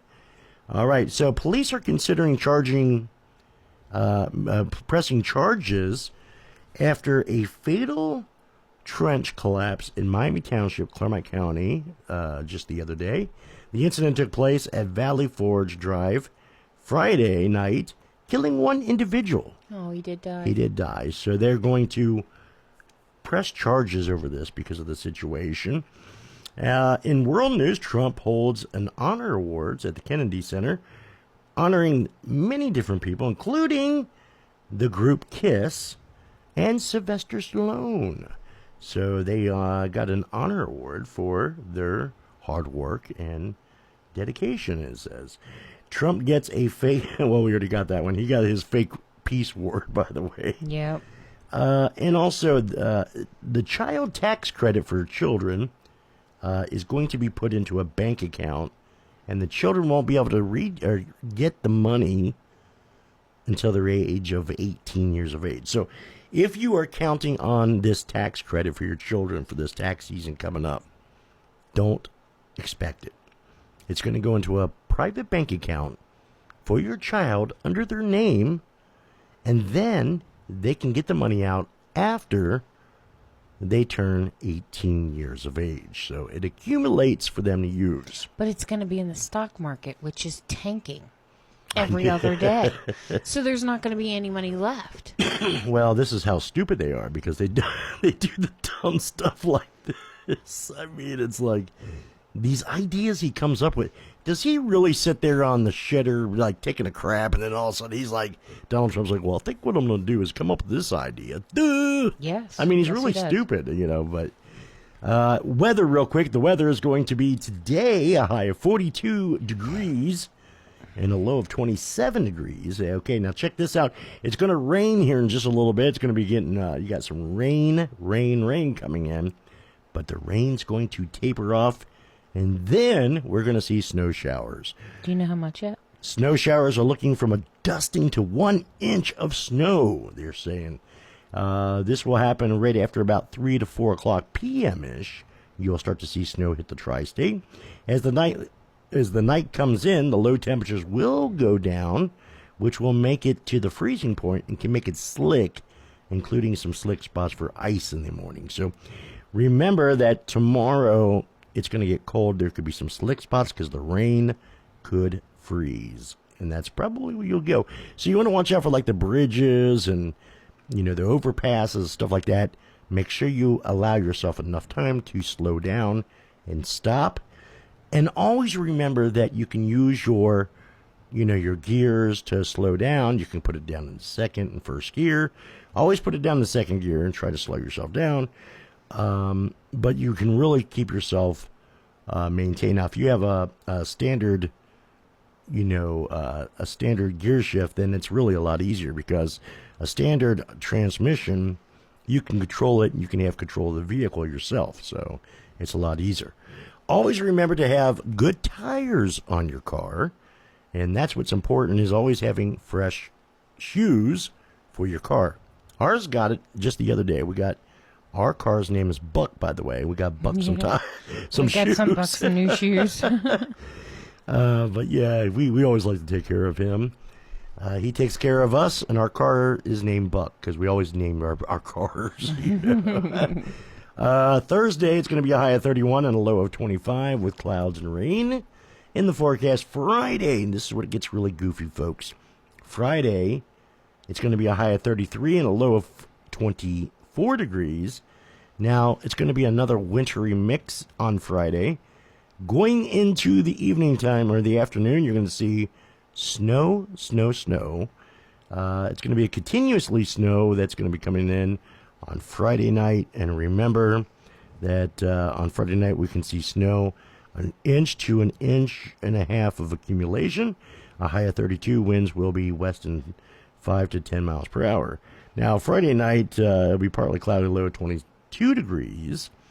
Saturday, we're going to see some more clouds and sunshine, but then as we get into the nighttime again on Saturday, it's going to snow again. Snow showers, which they're saying on Saturday we're going to probably see some snow, about around 1 to 3 inches of snow.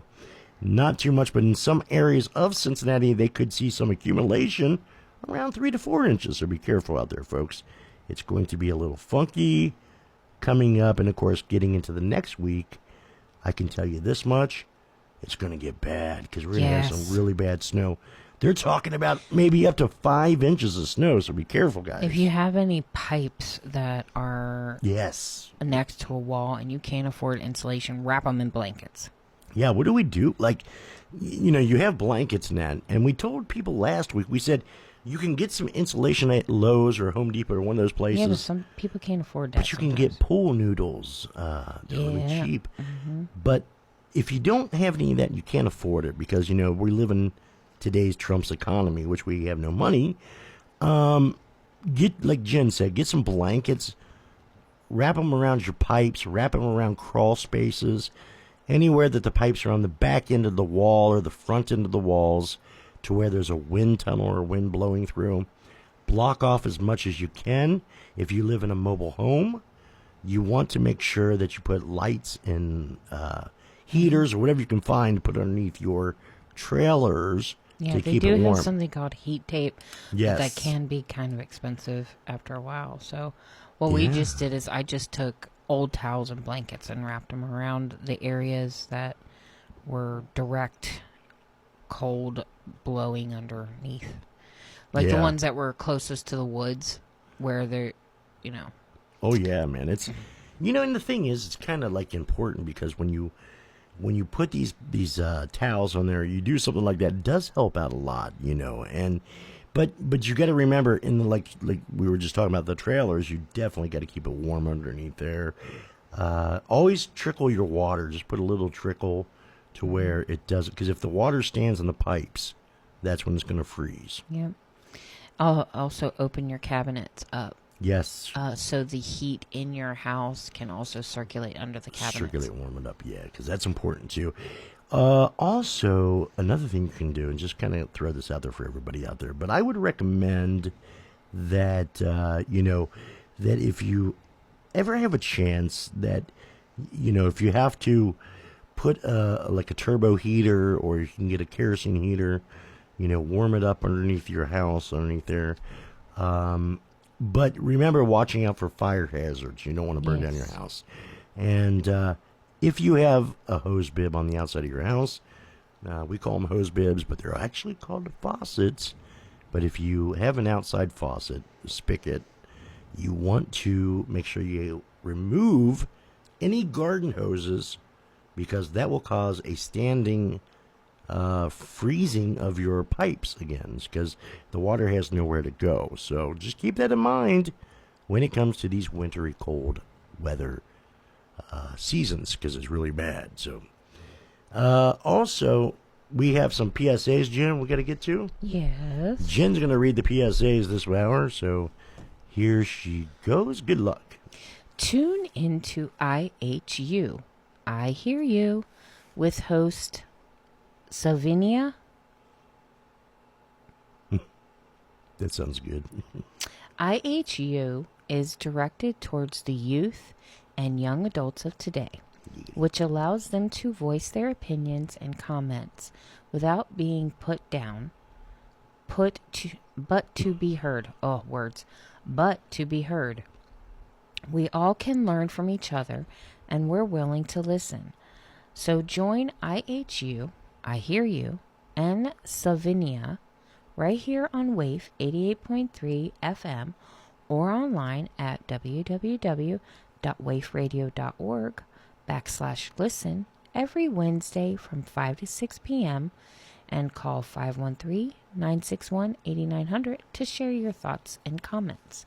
Excuse me. Thank you, Scary. Survivors After Suicide is a free of charge support group for anyone who has lost a loved one by suicide. The group meets the third Monday of each month from 7 to 9 p.m. at the Peace Center, St. Clair Convent, 60 Compton Road, Cincinnati, Ohio. For more information, call Rita at 513-ANITA, call Anita at 513-921-4375. In response to an increasing number of abused and neglected children in Kentucky, the DIOCESAN, Deaconess? Yeah, Deaconess, that's good. Catholic Children's Home in Fort Mitchell is searching for foster and adoptive parents. There are now more than 350 children in Kentucky's foster care system waiting to be adopted. If you can help, please call 859-331-2040 or visit online at www.dcchcenter.org. There you go. What I was thinking is, I was sitting here thinking about something that's kind of interesting. That it's scary when you're thinking. I know it is, because my brain starts going. No, there's something serious I want to talk about. So, when it comes to like suicidal thoughts and stuff like that, I just want to bring something up. We're getting into what's called the silly season. When it comes to Christmas time and holidays and all that. People with depression, it gets way worse. Yes, it gets bad.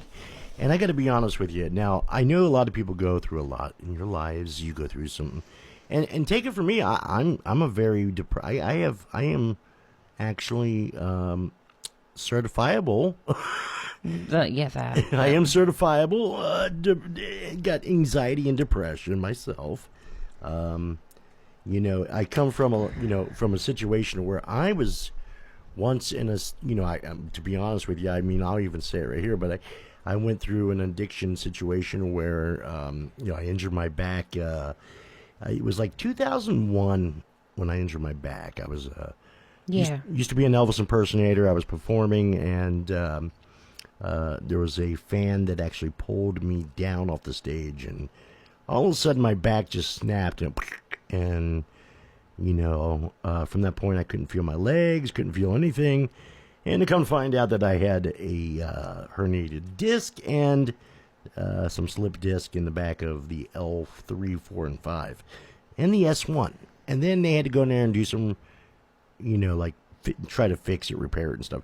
Anyway, long story short, they put me on a lot of pain medications, and it was really bad. I had to be put on it for pretty much all my life, since 2001 until about 2022, 23.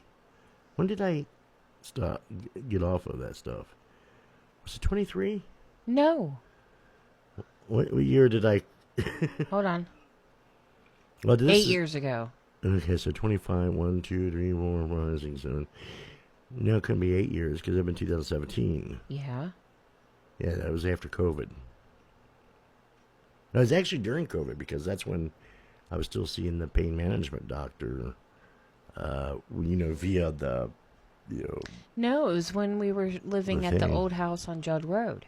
I don't... That was the last We'll time go with that that. you had used. Well- It's after Sarah moved in. Or like a year before Sarah moved in is when you started getting help. I don't remember. Anyway, all I know is it was around that time, and then Which was 7, 8 years ago. Anyway, they what they did is the doctor, they were putting me on these medications, and it went from like certain medications, like me personally, I think I started out like on, putting me on like stuff called like Vicodin, and then oxycodones and all this different stuff, and it really made me sick. And all of a sudden, your body gets used to it. You start getting addicted to the stuff, and you start getting sick. And then you want to get off of it because you're like, man, my body is addicted, and it does. It doesn't matter. I'm going to tell you right now, people out there don't realize how addicting these medications are. And they're very severe medications. They get really strong. And, when you get on it, it becomes a cycle, and that's what happens with me. And so the medications did help. They actually even did injections into my spine, and I didn't, I thought that did pretty good. And anyway, around that time that all this stuff was going on, the doctor said, hey, I'm leaving the practice. You have to go to another doctor. Blah, blah, blah. And I was like, this is the perfect time to get off the stuff. And I asked him, I said, is there something you can do to help me to, come off this medication? Because like any medications that are, like a, controlled substance or whatever, a lot of people have problems coming off of it. And I am definitely, have an addictive personality. And yes, so it's really easy. So I told him, I said, I think it's time to come off the medication. He said, well, there's nothing I can do. I am a pain management doctor. That's what we do. You got to go to another doctor.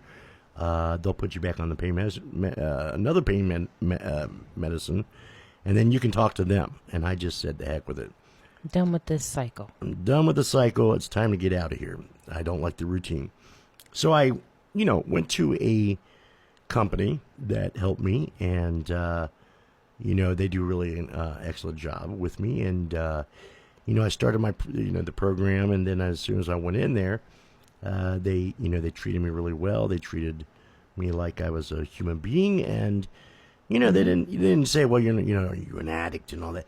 But, I was actually on the medication, being put off the medication, that they didn't put me in the classification of like a lot of people that are like on heroin or some kind of drug like that. Methamphetamines, meth is bad too. But I was never on any of that stuff. I never went to that, any of that kind of stuff.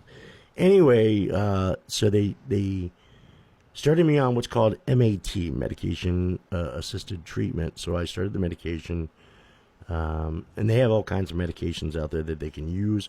Mine was Suboxone, and they put me on that for a while. I didn't like it. I didn't like the way it makes you feel. It's just nasty. And then I told them, I said, is there something else we could do? And they said, well, yeah, we can put you on a shot. So there was a new shot called Sublocade. The Sublocade shot is a great shot, by the way. For you specifically. For me, specifically, everybody's different, and I'm not a medical doctor, so I can't give you any medical advice, so please understand that. Everything is from my own, observance of what I've went through. But anyway, they give me the medication, they give me the shot. It does burn, if you can get through the burning part of it for just a little bit. It does go away because it's like a sting, like a bee sting. Anyway, they inject it over by your navel area. It's a once-a-month treatment, and it does help. I feel good. I feel normal. Because the one thing you don't want to ever go through is like withdrawals and stuff, because that's really a bad situation for anybody out there that's dealing with, an addiction situation in life. And if you go through an addiction, you know what I'm talking about. Withdrawal is really, really bad. It makes you sick, and you feel like you just can't. You feel like you have to do the drug or whatever because there's no way to help you, and there is help out there. Just get off of it, man, because it's just not going to do good for you. But anyway, so they gave me the shot. Now I've been on the shot for like 7 years. Mm-hmm. I feel great with the shot. I feel great with knowing that it's perfect. I do go through therapy, and because that's what they want you to do, and I feel like it's a good thing because a lot of times you want to talk to somebody, and to me, people get depressed. I get depressed. I get really bad anxiety a lot of times. A lot of times I get such really bad anxiety that I have to, just go in my car and get away. But I know what people go through. I understand it. But you don't have to do it alone. You can always find help for, anxiety, for suicide and, anything like that. Don't ever think you have to give up. You're not alone. You're not alone. You got, and if you don't have family, maybe you don't have family that support you. Maybe you don't have friends that support you. Just go to these places like, CRC, Brightview, any of these other places. It's going to ruin everything you have as far as your health care, your Social Security benefits, and everything else. He's having fun. He's he's golfing. He's doing beautiful. He's going to do the ballroom shit. He's going to be partying. When and the thing everyone is, else is hurting, he only cares about this ballroom. ballroom. That's what it is. He's out there partying. He's partying with the rich people. And the problem is, we are all suffering. The people out here, the Americans, we are suffering. There's nothing you can do, and you're going to lose your businesses. You're going to lose your companies. You're going to lose your jobs. You're going to lose your health care. You're going to lose your homes. You're going to see people on the streets. You're going to see people dying because they're on the streets. You're going to see elderly people dying. You're going to see veterans dying because they don't want to help them. And while they're having fun at the amusement of making fun of everybody out there and blaming everybody else, you, me, and the rest of us have to suffer. Yep. And that's why it's time to remove that guy, Donald Trump, the dictator, from the White House and put somebody else in there. Who is shitting on our Constitution Who cares? every single chance he can get. Him and his regime are going against war crimes, are doing things that they should not be doing, that our country was founded on to fight against. And he is turning everything, thinking he is above the law. Yeah. And and the whole thing of it is that, even though he's doing all this stuff and he's playing games, the thing is that there's a lot of people that voted for him. Yes, I get that. And the thing is, there's a lot of people that voted for him that are not happy with him and said, I made a mistake. I screwed up. And I didn't think he was going to be like this, but guess what? He is out of control. But see, he told Big you time. he was going to do this prior to you following him. Yes, he told you he was going to do it. He told you to your face. He even mentioned it, and it was all over the news, all over the place. It was even all over like the web, and said Project 2025. Nobody paid attention. They didn't. They said, "Oh no, that's a hoax. That's a Democratic hoax." Yeah. Because that's what he told you to believe. That's what everybody told you to believe. Donald Trump It's happening now. says one thing, but does another, but then says that he never did it. Yeah. And always blames somebody else. Just like the video you played about affordability. He ran on making life more affordable. Oh, yeah, he did. Right? Yeah. That's why 60% of people that voted for him who were not Republican or MAGA, who weren't MAGA people, they voted for him because he ran on things like that. Yes. But now affordability is a Democratic hoax word that they made up. Yeah. Just like Antifa, which by the way is not a group, it is it's an ideology, which is basically like saying Antifa, which really means anti-fascism, which came out in the 1960s, right? It's not just something that was made up this year. Yeah, I mean, everybody, if you had veterans in the war that fought in World War II against Hitler, they were Antifa. Yeah. Because Hitler was a fascist. Donald Trump is a fascist. Donald Trump and J.D. Vance are all screwed up and fascist. They're dictators. They want this country to suffer, and they want you to suffer. Because unless you by make them. over $1 million a year plus, they don't give a crap about you. Yeah. You're not lining their pockets with money. It's bad. And the problem is that it's going to get worse before it gets better.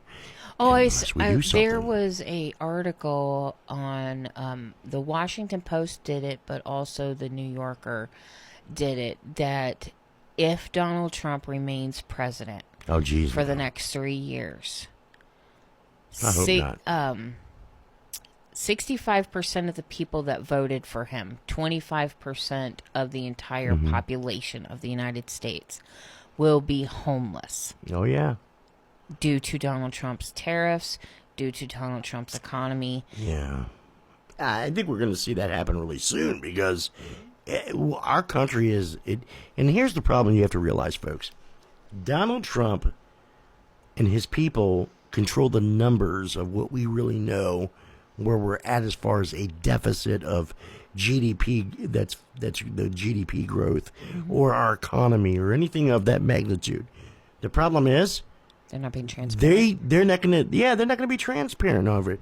They're not gonna say, oh yeah, the numbers are great or bad and all this. They're gonna tell you it's great because they're going to lie to you, and you're gonna believe it. Hopefully, I'm sure you will, but you need to realize they're lying. Our economy is failing, and you should know that because when you go to the grocery stores and you're looking at a hamburger that you're paying out the ass for. That less than, 18 months ago was $20 is now $50? It's ridiculous. And the people, you need to wake up. Wake the hell up and realize that this is going to get worse before it gets better. And if you don't do something by voting these people out, it's going to be a bad, bad time for all of us. And our country may not survive at all. There's other countries that could take us over right now. We are so vulnerable that our country could be taken over.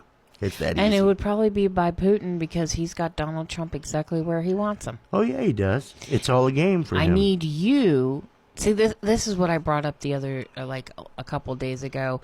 What if Donald Trump being president was Putin's entire goal to take over our country? Oh, I bet it is. Let's get someone in there that I can easily manipulate. Yeah. Train them to do what I want them to do. then turn around and get them and take over while they're the weakest, because he does everything I want him to do. Dance, little monkey, dance. You know, Yep. It's like the. Oh my God, it's so terrible. All right, we're gonna play some music. We're gonna get this music going. About 4:00 a.m. What we'll do is we'll play the upbeat beat stuff to get you Yeah. going and all that. So again, stick around. It's gonna get fun. We'll have some more music. The Christmas is coming up. Holidays are coming up. We hope you guys are prepared for it. But right now, let's get to some more music right here on 88.3 FM. Waif of Cincinnati. Here's a little bit of Mariah Carey. Ah, yes. I always love this song.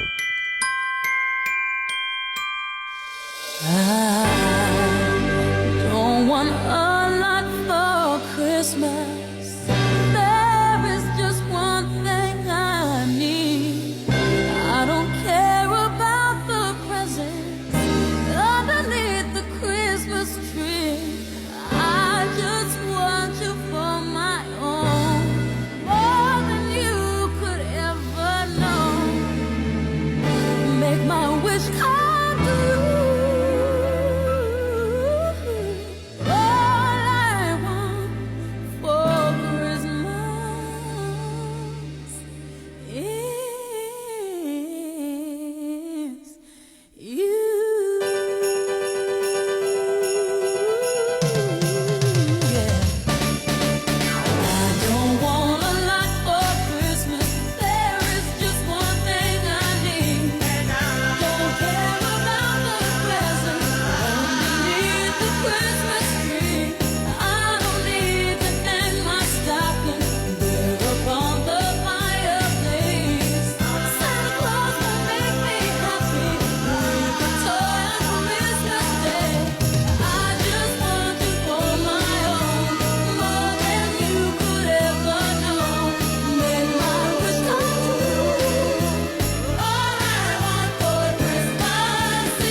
Here's a Christmas song I'm going to play for you here. I'm sorry, we actually shouldn't have had that song playing yet. That's not until the 4 o'clock hour, so we'll play that later on. But here's a song that I think it's one of my favorite Christmas songs. And it's done by Johnny Cash. Johnny Cash does this song. And it's kind of a sad song. You know, it's not sad. It's actually a really good religious song. But it's really called The Christmas Guest. Has anybody ever heard the song, The Christmas Guest? It's really a good song here. And I heard it when I was a kid, and, you know, it really made me think about it. And if you listen to the story, it will make you think as well. So here is Johnny Cash, Christmas Guest.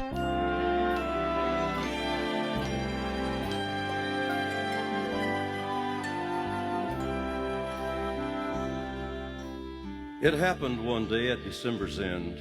Some neighbors called on an old-time friend, and they found his shop so meager and mean, made gay with 1,000 boughs of green. And old Conrad was sitting with face ashine when he suddenly stopped as he stitched the twine, and he said, "My friends, at dawn today, when the cock was crowing the night away, the Lord appeared in a dream to me, and he said, 'I'm coming your guest to be.' So I've been busy with feet astir, strewing my shop with branches of fir. The table is spread and the kettle is shine, and over the rafters the holly is twined. And now I'll wait for my Lord to appear, and listen closely so I will hear his steps as he nears my humble place. And I open the door, and I'll look on his face." Then his friends went home and left Conrad alone, for this was the happiest day he had known. For long since his family had passed away, and Conrad had spent many a sad Christmas day. But he knew with the Lord as his Christmas guest, this Christmas would be the dearest and best. So he listened with only joy in his heart, and with every sound he would rise with a start, and look for the Lord to be at his door, like the vision that he had had a few hours before.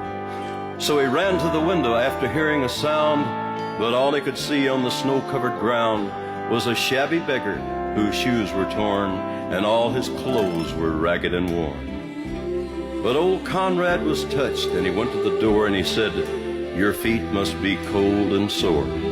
I have some shoes in my shop for you, and I have a coat to keep you warmer too." So with grateful heart the man went away, but Conrad noticed the time of day, and he wondered what made the dear Lord so late, and how much longer he'd have to wait.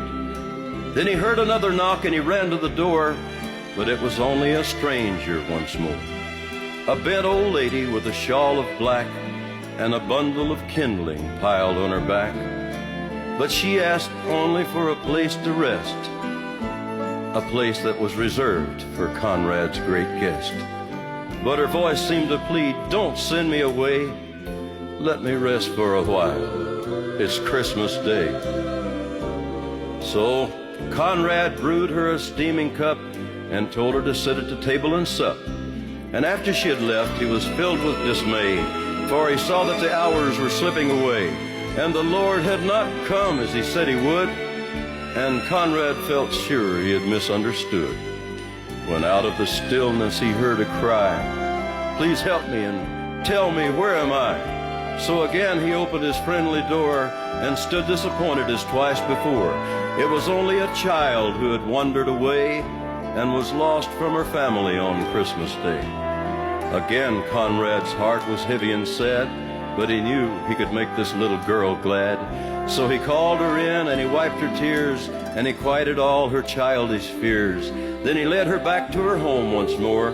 Then as he entered his own darkened door, he knew that the Lord was not coming today, for the hours of Christmas had all passed away. So he went to his room, and he knelt down to pray, and he said, "Lord, why did you delay? What kept you from coming to call on me? I wanted so much your face to see." Then softly in the silence a voice he heard, "Lift up your head, I have kept my word. 3 times my shadow crossed your floor. 3 times I came to your lowly door. I was the beggar with bruised, cold feet. I was the woman you gave something to eat. I was the child on the homeless street. 3 times I knocked, 3 times I came in, and each time I found the warmth of a friend. Of all the gifts, love is the best. I was honored to be your Christmas guest.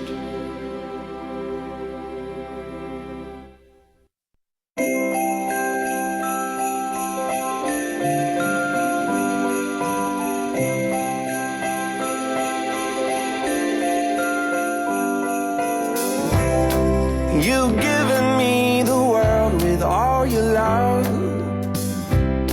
so I got you something special just because I found a gift that's perfect.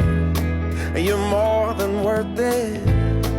It's everything that you've been dreaming of. Oh, this is my love language, so I'll go ahead and say it. 'Cause you're the gift that keeps on giving, and you deserve it all.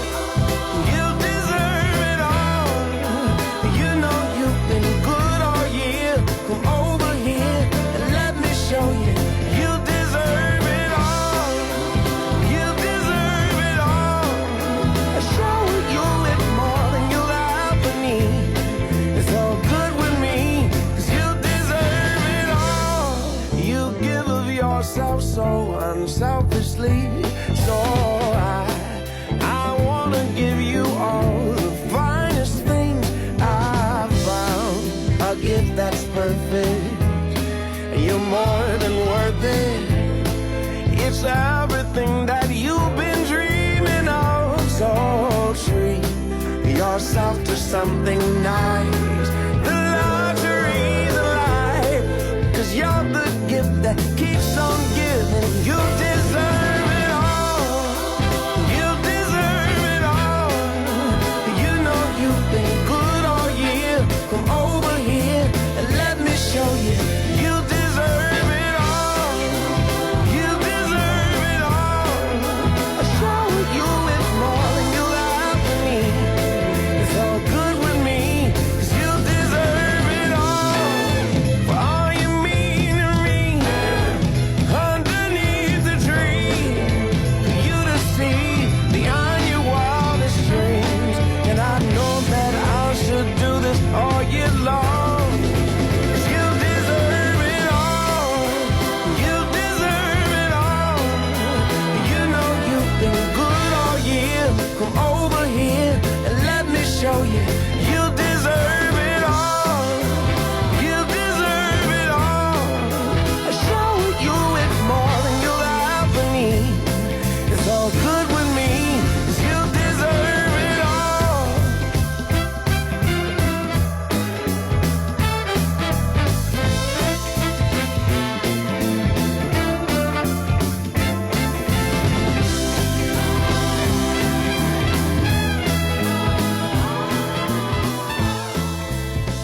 reeling like a merry-go-round. Said Santa to a girl child, what would please you most to get? A little baby doll that can cry, sleep, drink, and wet. And then away went Rudolph, whizzing like a saber jet. Run, run, Rudolph, Santa's gotta make it to town. Santa, make him hurry, tell him he can take the freeway down. Run, run, Rudolph, I'm reeling like a merry-go-round.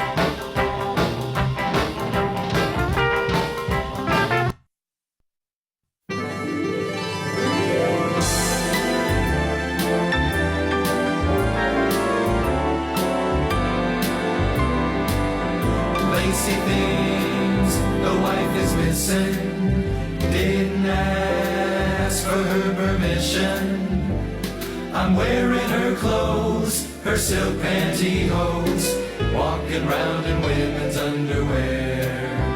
In the store there's a teddy with little straps like spaghetti. It holds me so tight, like handcuffs at night, walking round in women's underwear. In the office there's a guy named Melvin. He pretends that I am Murphy Brown. He'll say, are you ready? We'll say, whoa, man. Let's wait until the wife is out of town. Later on, if you wanna, we can dress like Madonna. Put on some high shade and join the parade. Walking around in women's underwear. Lacy things missing. Didn't ask permission. Wearing her clothes, silk pantyhose, walking round in women's underwear. Walking round in women's underwear. Walking round in women's underwear.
this, cause some people them I keep waiting for. This one's called the Outlaw. Wow, say about me, ride the rhythm like me riding a bike. You know me, murder me chatter when me chat on the mic. Show this artist to keep them rocking till a broad daylight.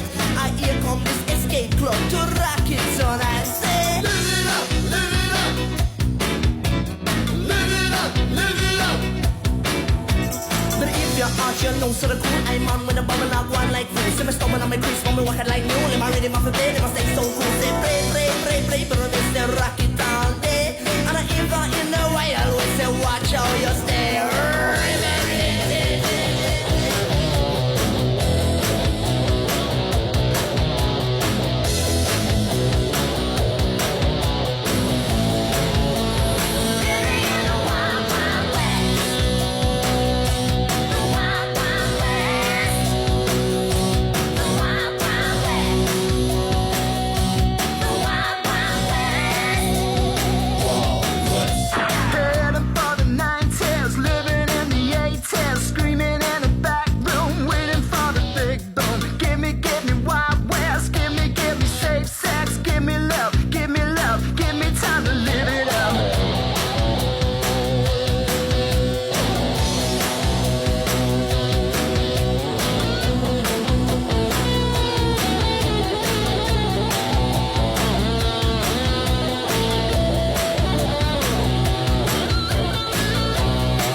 Put your flags in the air and march them up and down. You can live it up all over the town. And turn to the left, turn to the right. I don't care as long as she comes tonight. She's so mean, but I don't care. I love her eyes and her wild, wild hair. Dance to the beat that we like best. Heading for the 90s, living in the wild, wild west. Wild, wild west. The wild, wild west. Wild west. Oh, wild west.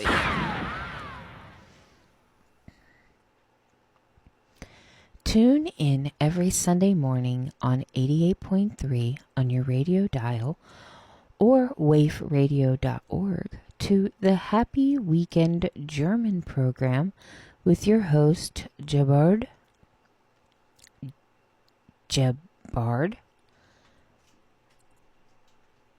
Enjoy a musical tour from the old country with a variety of interesting selections for your listening enjoyment. That's the Happy Weekend. Remember, every Saturday morning from 9 a.m. until 12 p.m. 70% of Americans have experienced life-threatening accident or violent assault. Later, nearly 20% of these survivors experience reoccurring memories and have difficulty concentrating or sleeping. These are all symptoms of post-traumatic stress disorder, which is a treatable condition. For more information, call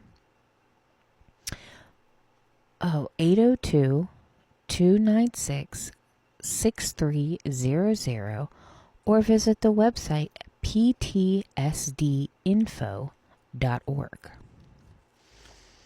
And the last one for this hour. Interested in becoming a parent? Adopt U.S. Kids is a national project working to ensure that children and teens in foster care get safe, loving, permanent families. For more information on adoption, visit adoptuskids.org. A message brought to you from the U.S. Department of Health and Human Services, Adopt U.S. Kids, and WAIF Cincinnati.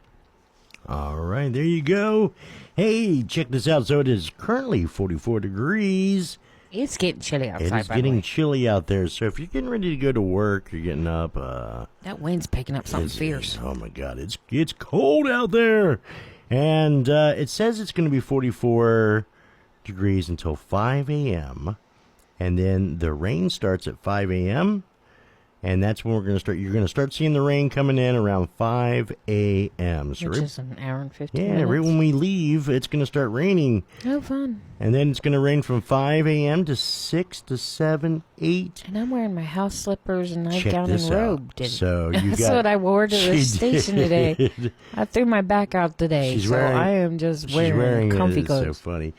But you know it's funny. Here, check this out. So it's going to go 44, and then 6 a.m. it's going to be 43. Dropping by 1.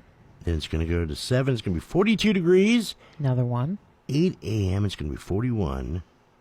Now we're 5. Here's what's fun. Well, here's what's funny is that, because the rain's coming in, the strongest point of the rain is going to be around 7 a.m.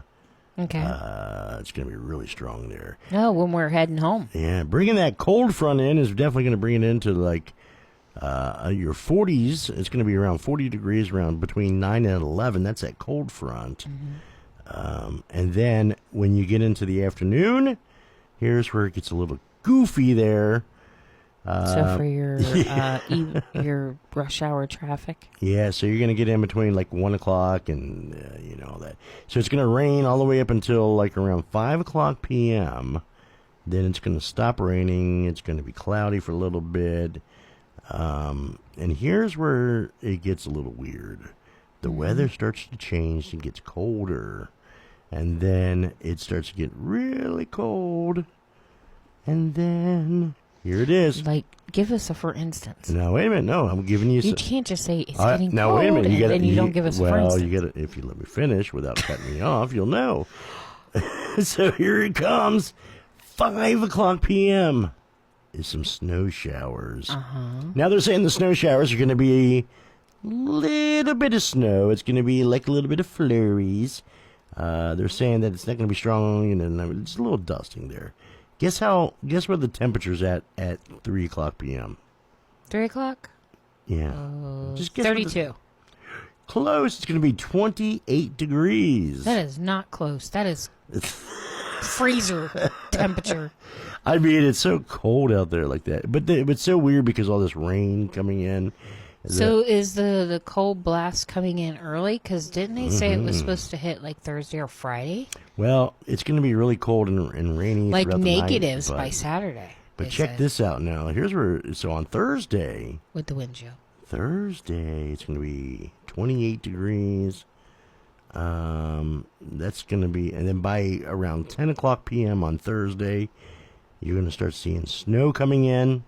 Again, it's going to accumulate between now. The snow will start on Thursday between 10 p.m. and it will continue all the way until 7 a.m.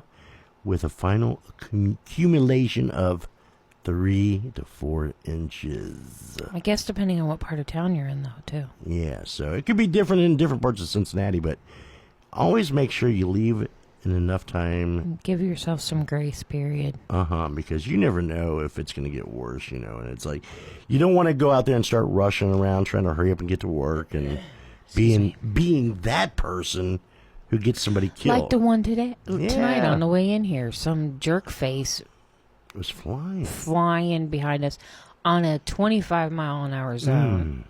We were going 26 miles an hour, so a mile over the speed limit. Yeah. And this dude comes out of nowhere and then rides our ass Yeah, he does. for Rides it. like 3 miles. I mean, and I'm thinking, where the hell's the police at when you want one? Oh, they were in Amelia. They were over by Starlight Drive-In.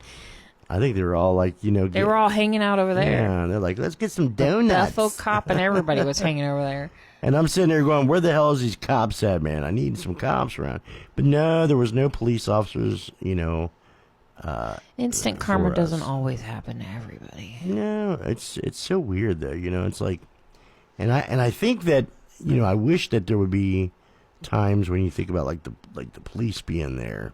You know, now if it's one of us to do it, we're gonna get pulled over. Oh, for sure. You know, but yet we know people who are driving with no license, who are drunk or high on drugs and drinking with children in the car, but yet oh hell yeah, you could call the police, but unless they catch them themselves, they won't do nothing. Yeah, it ain't like when you see somebody doing drugs and they're driving some child in the car with them that's, you know, and they just sucked down or just injected a whole bunch of meth.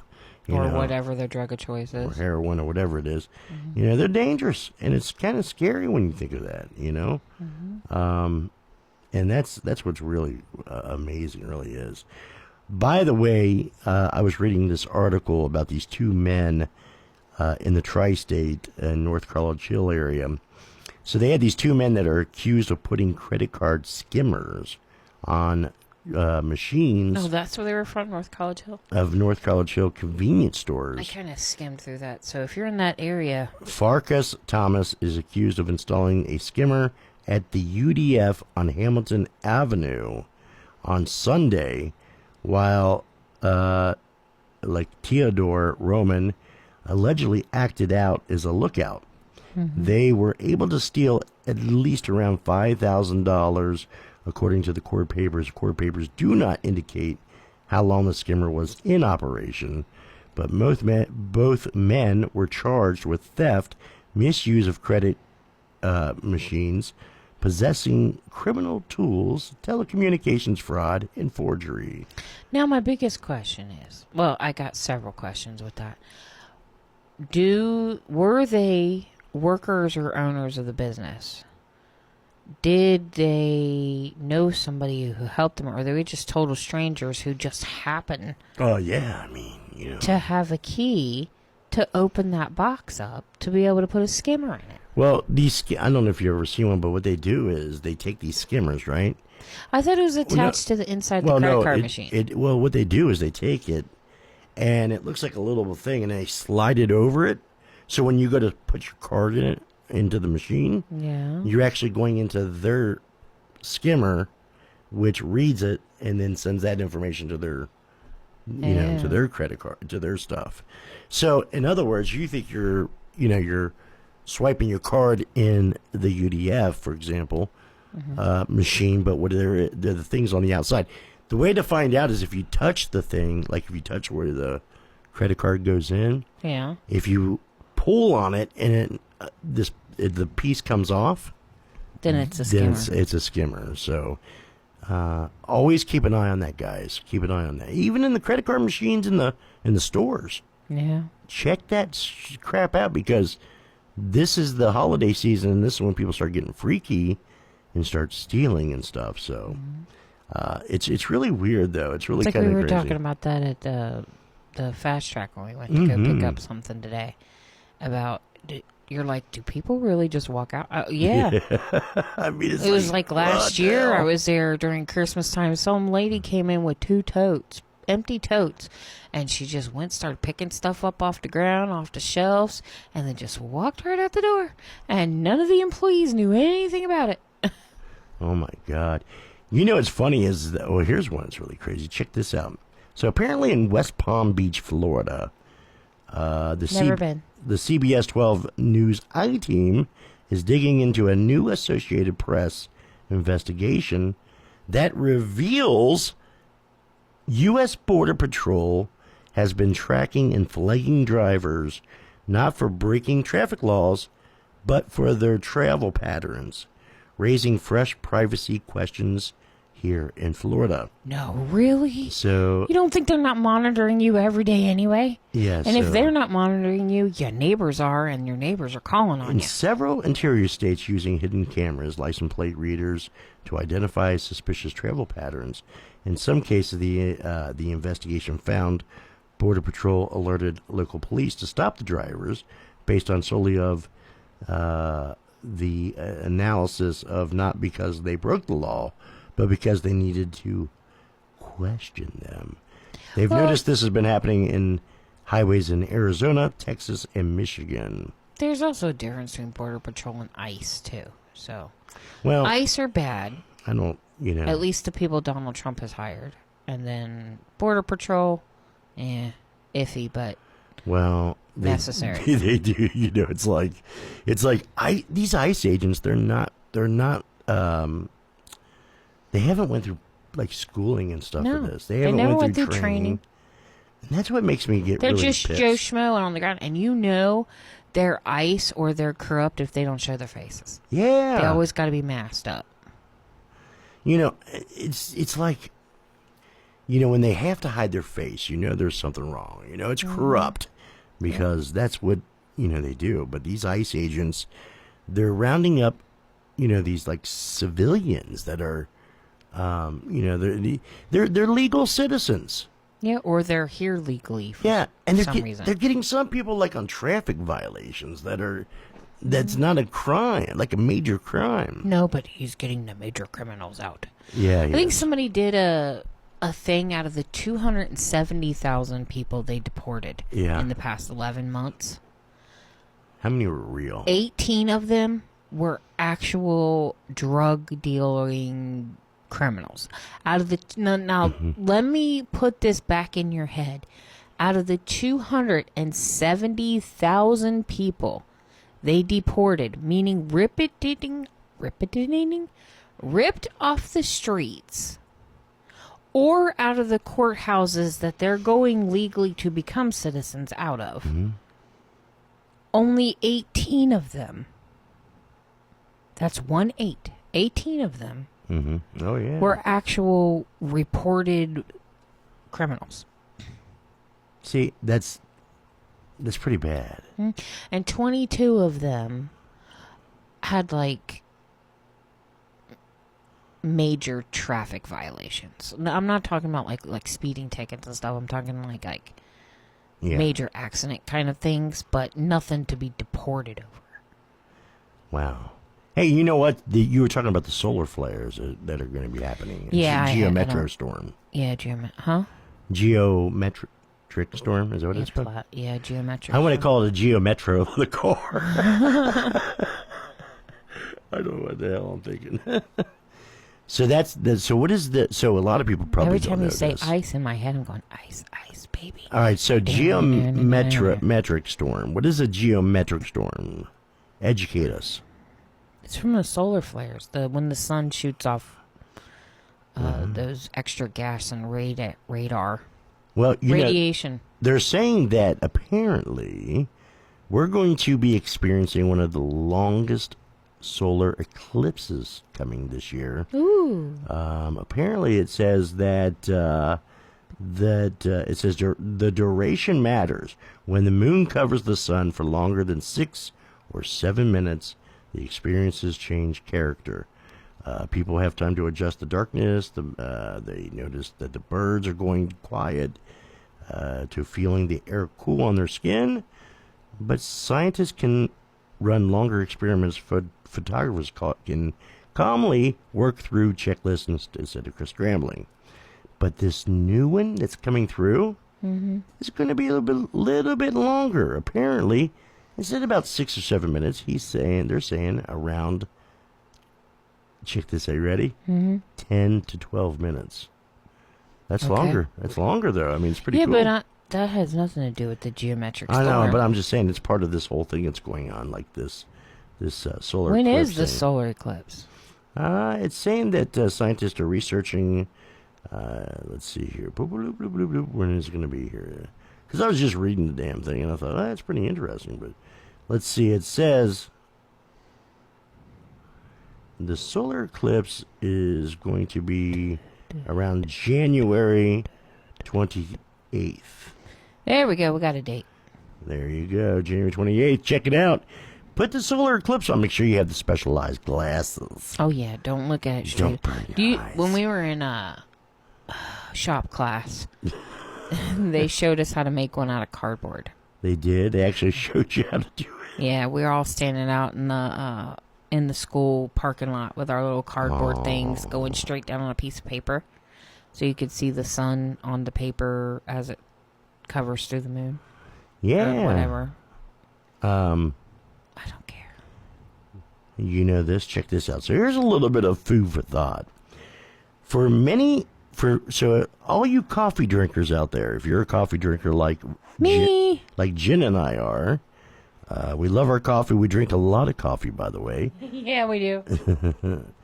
Like so much that you don't feed me and I wind up throwing up. Apparently, there are some medications you should never drink with coffee. And here is what they say. Well, I don't drink them with coffee. I have something to drink and then I drink the coffee. What they're saying is you should never drink coffee at all with these while taking these medications. It says for a lot of us drinking coffee, the first cup of coffee is really important for us every day. Yes. But for common risks for medications that can actually interact and can harm us if we interact these medications with taking coffee, it can increase or risk the side effects. For common cold tablets like antidepressants or caffeine, impact on the body goes as far beyond quick energy boost. Tea also contains caffeine, but not in the same concentrations as coffee, and doesn't seem to affect the people that way. So they're saying that antidepressants are not good to take or drink coffee on top of antidepressant is a downer. Yeah. And caffeine is a speeder. That's like somebody doing an 80 ball and then going around going, or mushrooms. Yeah, we don't need all that stuff there, I'll tell you that. Cold and flu medications, right? So caffeine is a stimulant, which speeds up your nervous system. Sulfetadrine, a nasal decongestant, found that cold and flu remedies such as Sudafed is also a stimulant, so it can actually increase your heart rate.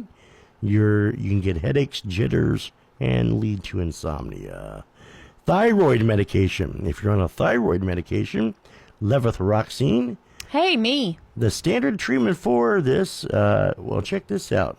Caffeine can actually speed up your gut mobility, the movement of the food and waste through the digestive tract, giving the drug less time to be absorbed.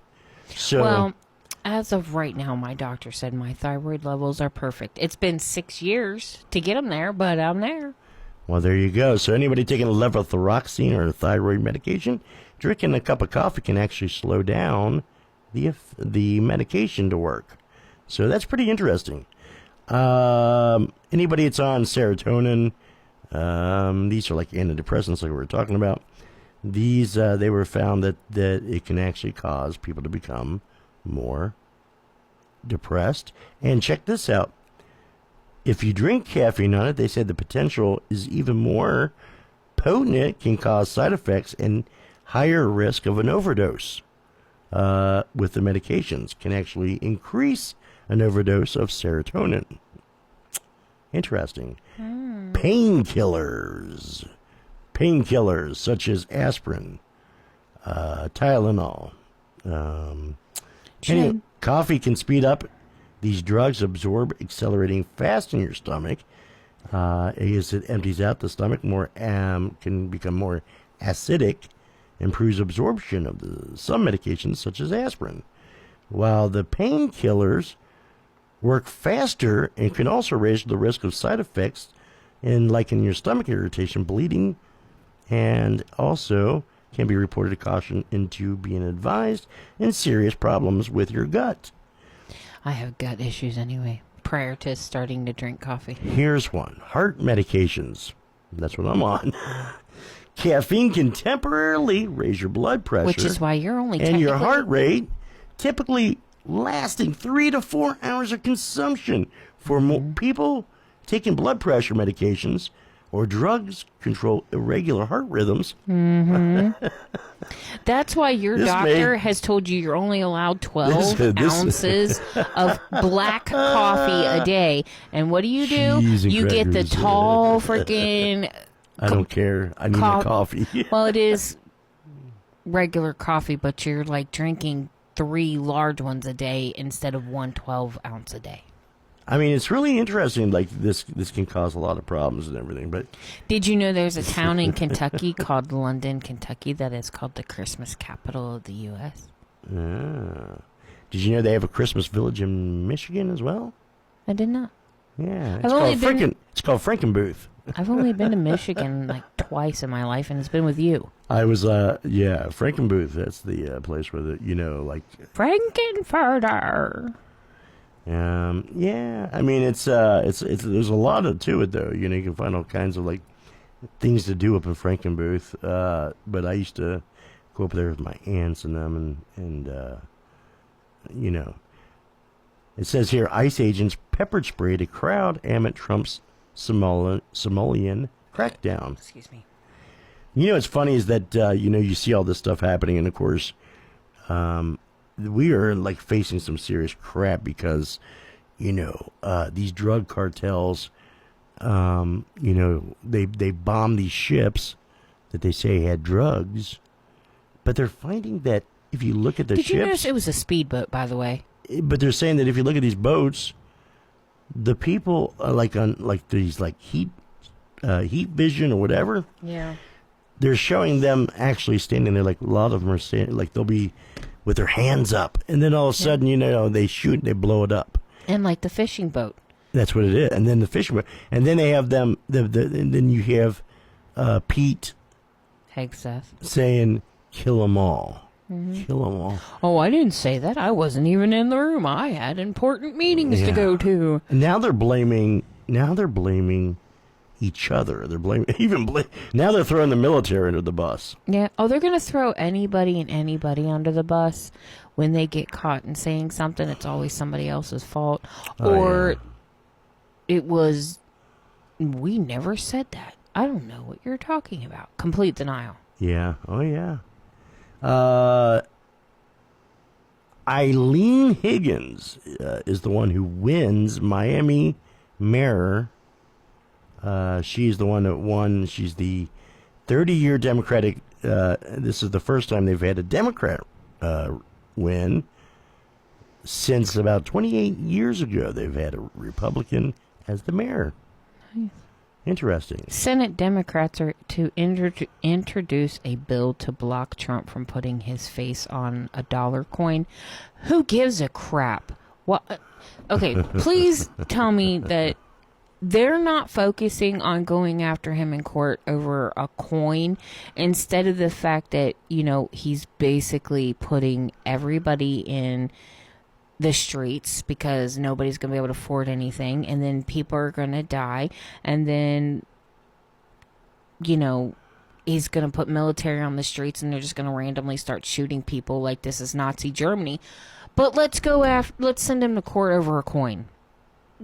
Listen, I know that we need the little wins sometimes, but let's focus on the big stuff, people. Yeah, I agree. I don't, it's just so weird how that stuff is. I mean, but the whole thing of it is that people are just so damn just stupid when it comes to this stuff, and they believe anything that Donald Trump tells them anyway. So MAGA, just like we said in the beginning, MAGA's dead. MAGA is dead. Dead is dead. MAGA's dead. He's dead. It's not to make America great again. He's make America great. Yeah. Are we a little bit of slap happy because it is 4 o'clock in the morning? And hey, if you want to listen to a song or you would like to chime in, give us a call right now, 513-961-8900. That's, of course, if the phone lines ever start working. Yeah, something's wrong with these phone lines. They don't work now. There's no dial. I called on my cell phone, and you get the voicemail, but nothing's ringing through to our end. Yeah, like it's so weird, like it doesn't work. So the best way is email at jwswif@gmail.com. And let us know what you think. Dave, I wonder if Dave, are you still at work? I wonder if he's at work. Oh, he starts at 4, I think. Oh, yeah, okay. Dave, Mr. Dave. Disco Dave will be here between 3 to 4 p.m. today. Come join him for Disco World. And he has got lots of great music for you. Disco World with Disco Dave. He's awesome. Which we read your promo at 1 o'clock. Yes, we did. So, but just remember this. He will be here. Because my husband's a glutton for punishment. Instead of letting me sleep, next morning. We start an hour early.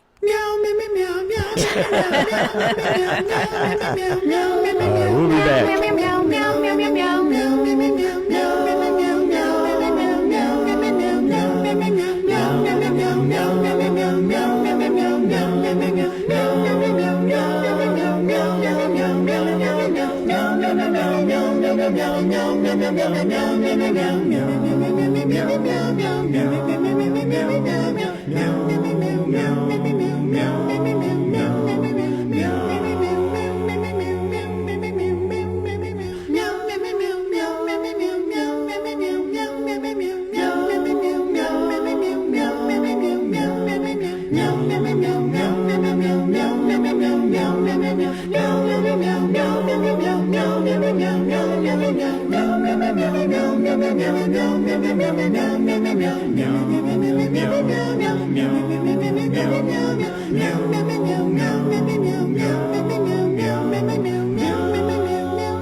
Now, if you have cats, you know that's a great song, right? But what if you have dogs? We'll try this.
I used to be the same way.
part right here, when I do this part right here, I want y'all to help me, all right? Now here's what I want to say. When I say somebody been loving, y'all say your old lady, okay? Somebody been loving, your old lady. Somebody been loving, what? Your old lady. Right. Somebody been loving, who? Showed up, somebody been loving, what? Somebody been getting my stuff, y'all. Baby, let me do it. Baby, woo! Don't you wanna do it? Don't you wanna do it? Baby, don't you?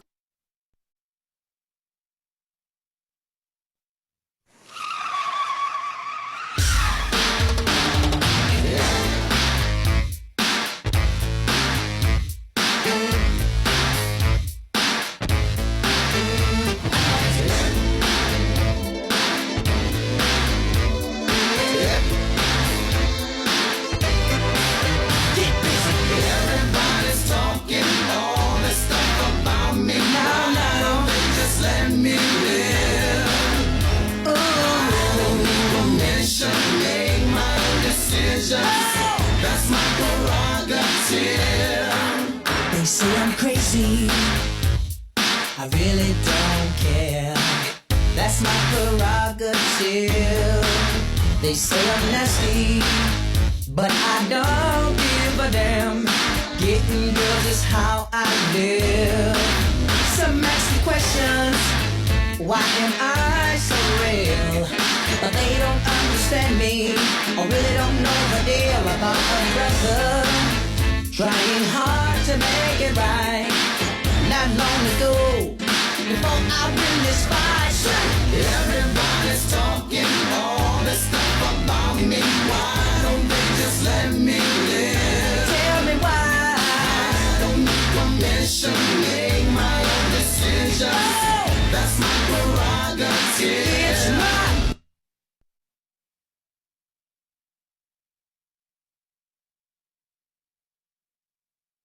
prerogative.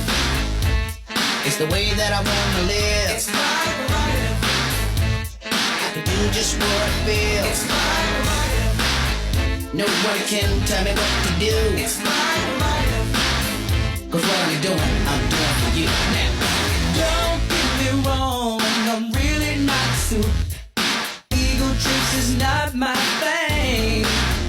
All these strange relationships really gets me down. I see nothing wrong with spreading myself around. Everybody's talking all this stuff about me. Why don't they just let me live? Tell me why.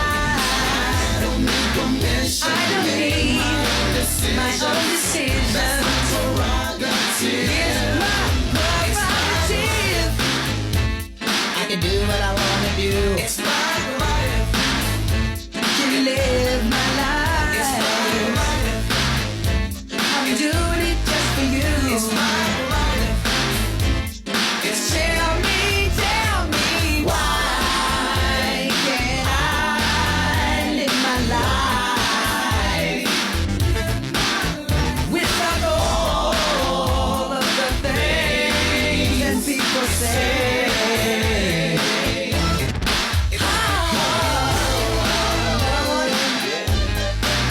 Yo, Thaddeus, kick it like this. Now, I can do what I want to do. Me and you, together. Everybody's talking. Everybody's talking. About me. Why don't they just let me live? Why don't they just let me live? Permission, make I don't need permission from nobody. That's my prerogative. Everybody's talking all this stuff about me. And everybody's talking. Just let me live. I don't need permission. I don't need my own decision. my own decision. That's my prerogative.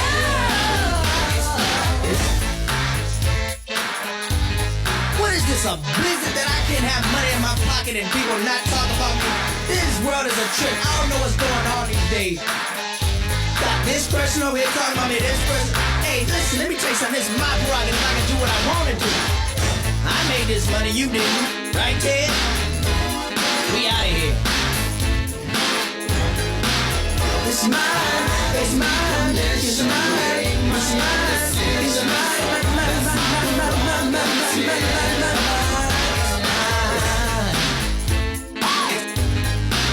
It's my prerogative. It's my prerogative.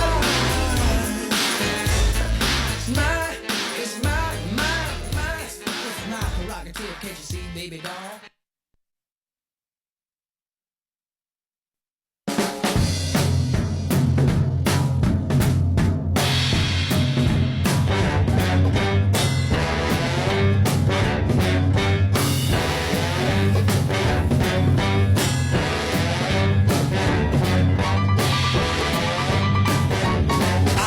Mr. White Christmas, I'm Mr. Cool, I'm Mr. Icicle, I'm Mr. Ten Below. Friends call me Snow Miser, whatever I touch turns to snow in my clutch. I'm too much. Oh, I'm too much, baby. He's Mr. White Christmas. He's Mr. Snow. He's Mr. Icicle. He's Mr. Ten Below. Friends call me Snow Miser. Whatever I touch turns to snow in my clutch. I'm too much. I never wanna know a day that's over 40 degrees. I'd rather have it 30, 20 than 5. Let it freeze. Woo, it's cold here, baby. It's much too cold in here for you now. Come on. He's Mr. White Christmas. He's Mr. Snow. He's Mr. Icicle. He's Mr. Ten Below. Friends call me Snow Miser. Whatever I touch turns to snow in my clutch. I'm too much. Woo, I'm too much, baby. I'm much too much. Ooh.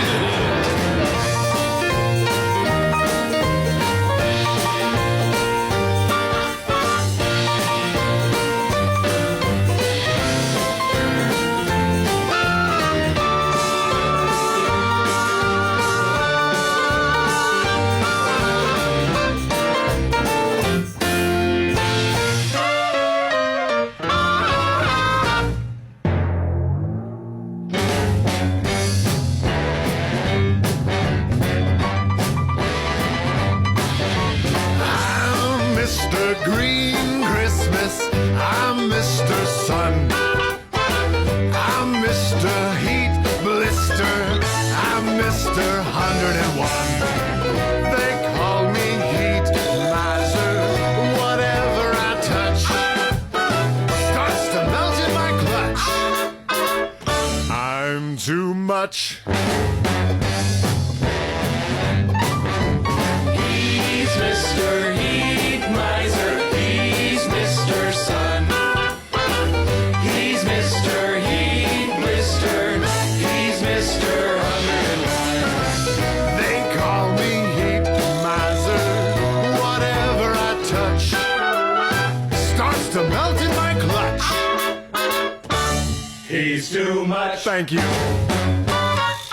I never want to know a day that's under 60 degrees. I'd rather have it 80, 90, 100 degrees. Oh, some like it hot, but I like it really hot. He's Mr. Heat Miser. He's Mr. Sun. He's Mr. Heat Blister. He's Mr. 101. They call me Heat Miser. Whatever I touch starts to melt in my clutch. I'm too much. Too much.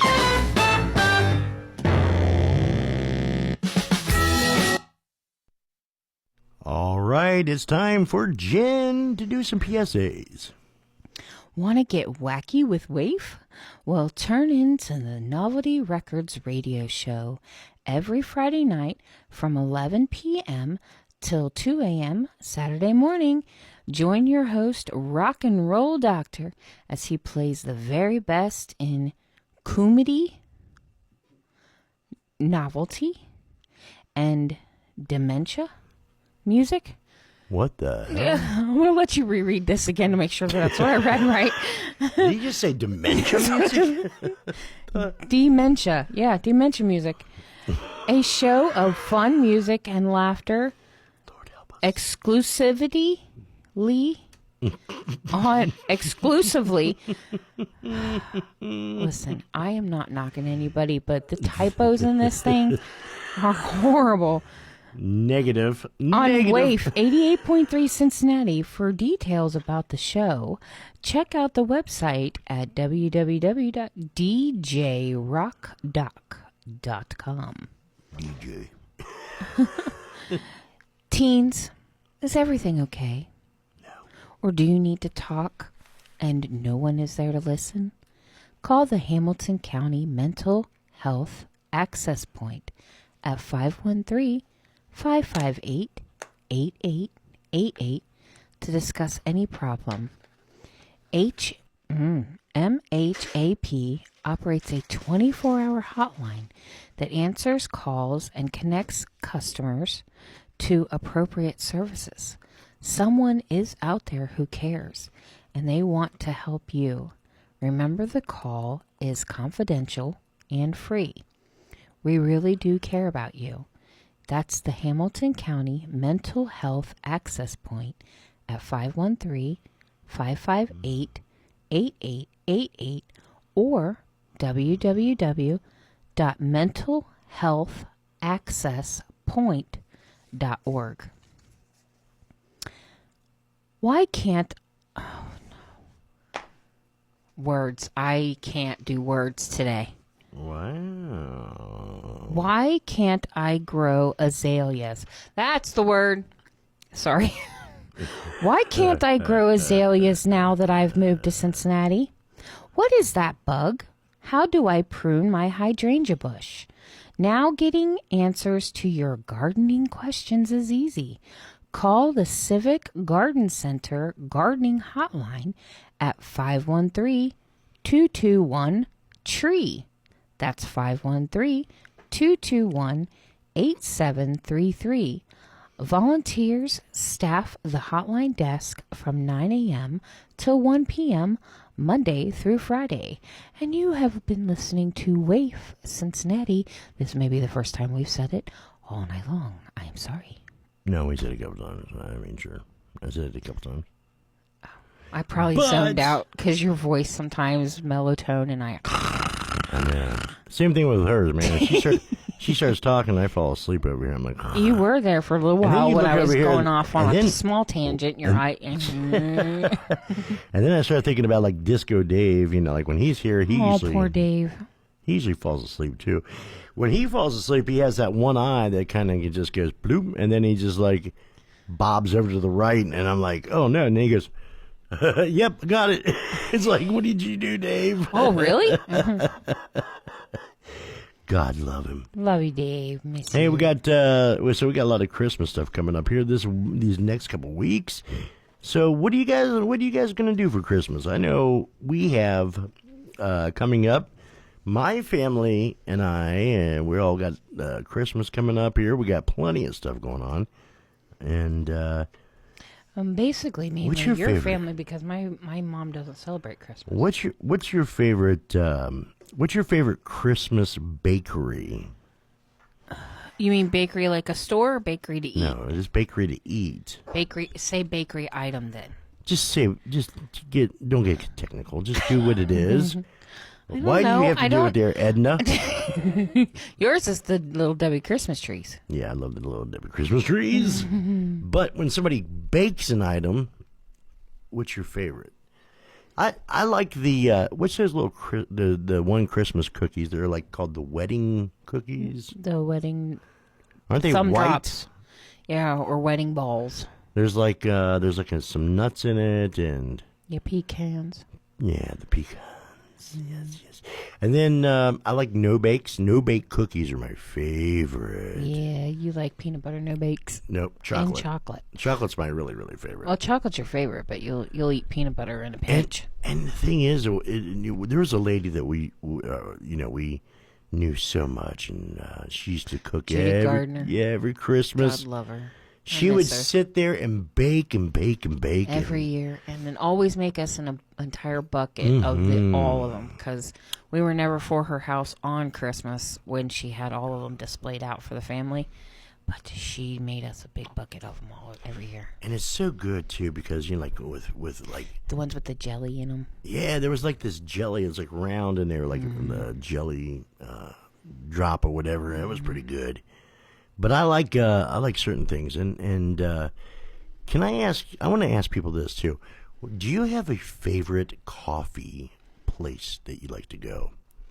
Because we do now. We found a place. It was so funny how we found it too. We actually DoorDashed to it. Yes, and we went and we dropped off all this like milk and stuff.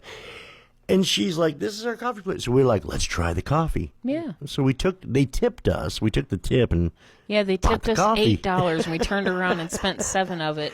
Gave it back to them, including tip. Yeah, we gave it back to them, and it's like, "Hey, we got some coffee here," and the coffee is outstanding. It really is good. It's $2 cheaper than what we get at Starbucks, and it is just as powerful. Meaning, like, it keeps us up. It's very powerful. Now, what's really amazing, we're going to try to get her on the show one day, because the owner, Shannon is her name, she's really a very intelligent woman. She really knows how to... So apparently she went through like a brewing class. Yeah. And made her own coffee. Coffee blend, yeah. And it's really good. It really is. It's strong. It's got a good aftertaste. Yeah.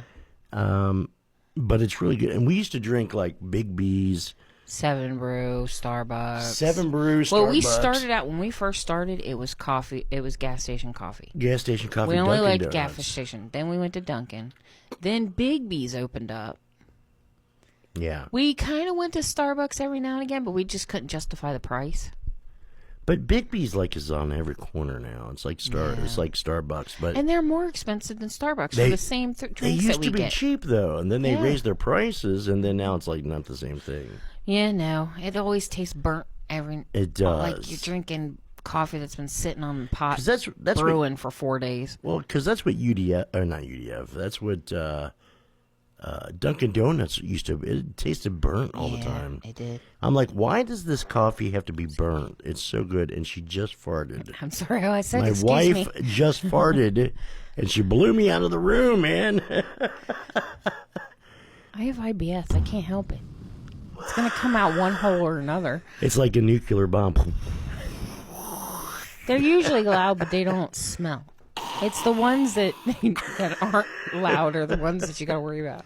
It's the ones that are silent but violent. Anyway, we're going to have her. We're going to do a segment starting next year about small businesses. Yes. And helping small businesses and Local what's businesses. it like to be a local business owner in a small town. Why?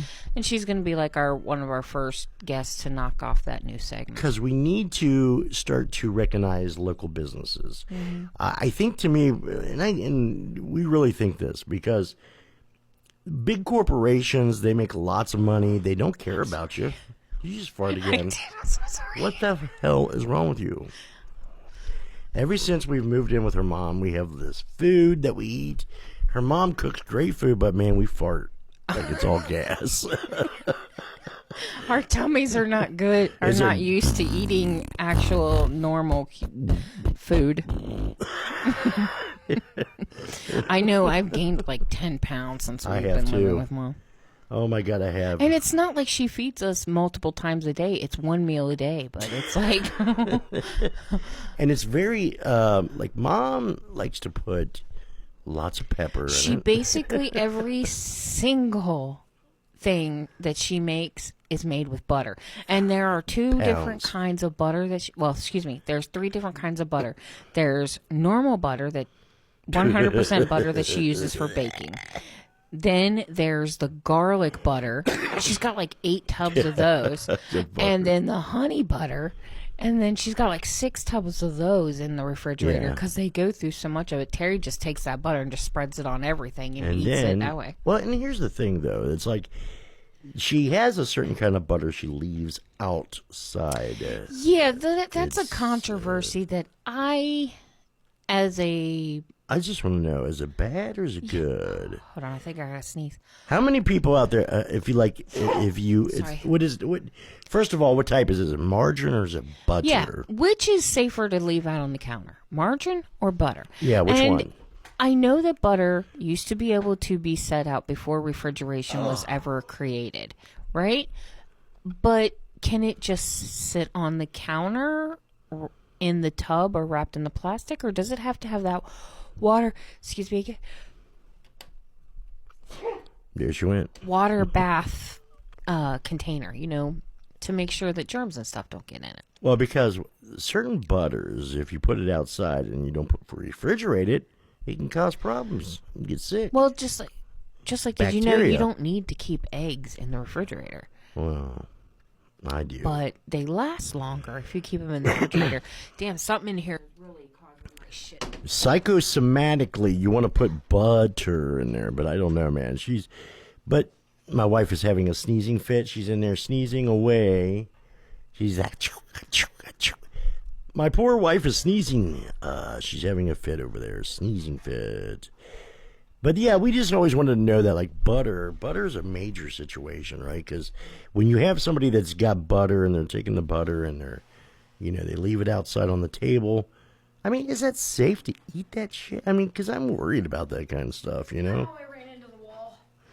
And, well, then there's that. But butter is like one thing, and then eggs, like she was just saying, out there in the country, they do a lot of like farm eggs, so they're the brown Yeah, eggs. we'll be driving down the street and have little booths that say farm fresh eggs for sale. And her mom will take the brown eggs and leave them outside on top of the refrigerator. Yeah. And then Well, because as long as you don't wash the eggs, they can stay for weeks on the counter. I'm just weird about stuff. Like, I'm so used to... Well, you got to think the egg is underneath the chicken's stomach for weeks. Now, granted, it is... Whoa, it comes out of its ass. It's laying underneath the chicken's stomach as it's incubating them to grow babies. It's gross. It's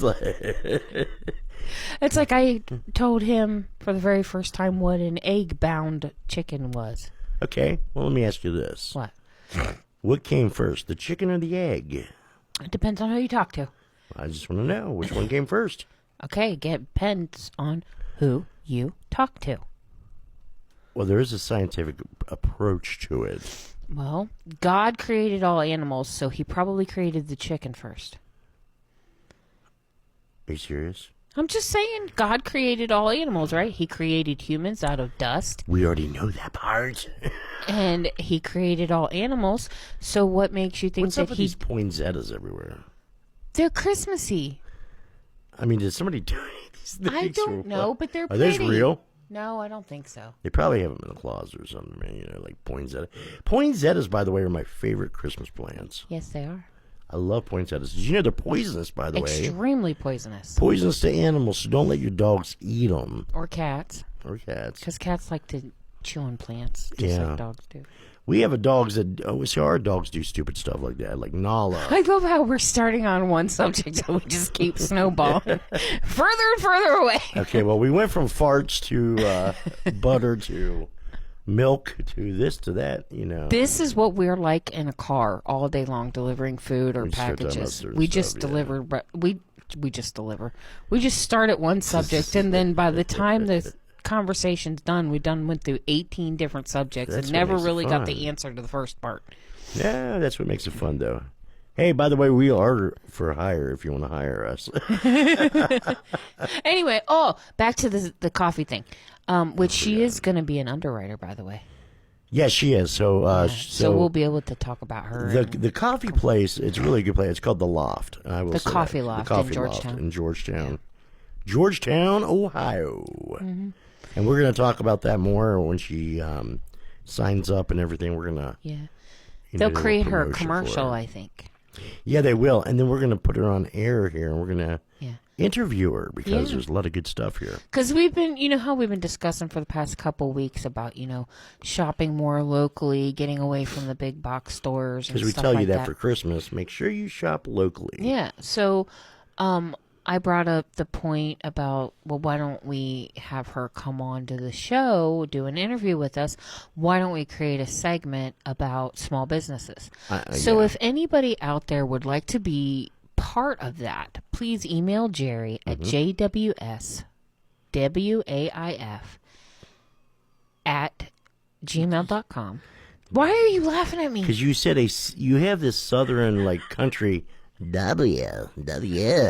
I can't help it. That's how I spell W or say W. All right. When I learned when I went into radio broadcasting, when they taught us how to speak, they said, when you look at this right here, what is this? It's a W. All right. So it's Actually, it's 3 fingers, but it's actually a double U. So it's W. W. That's what I said. W. You know, but some people say W. It's W. It's a W. WWW. www dot. W. No, actually, a W is 2 V's. Did you know that I can't even, like, for example, I can't. And I'm not a radio person. This thing is You like you got a limp limp mic got over a there. limp mic, man. I am not a radio person. You just asked me to come in and start helping you because you were all lonely in here. It gets lonely in here, man. You're all by yourself. So nobody wants to call us I don't anymore. care how I speak. Apparently, people like to listen to us and listen to me speak the way I speak. So I think that they just like to hear you because they think you're comical. I am comical.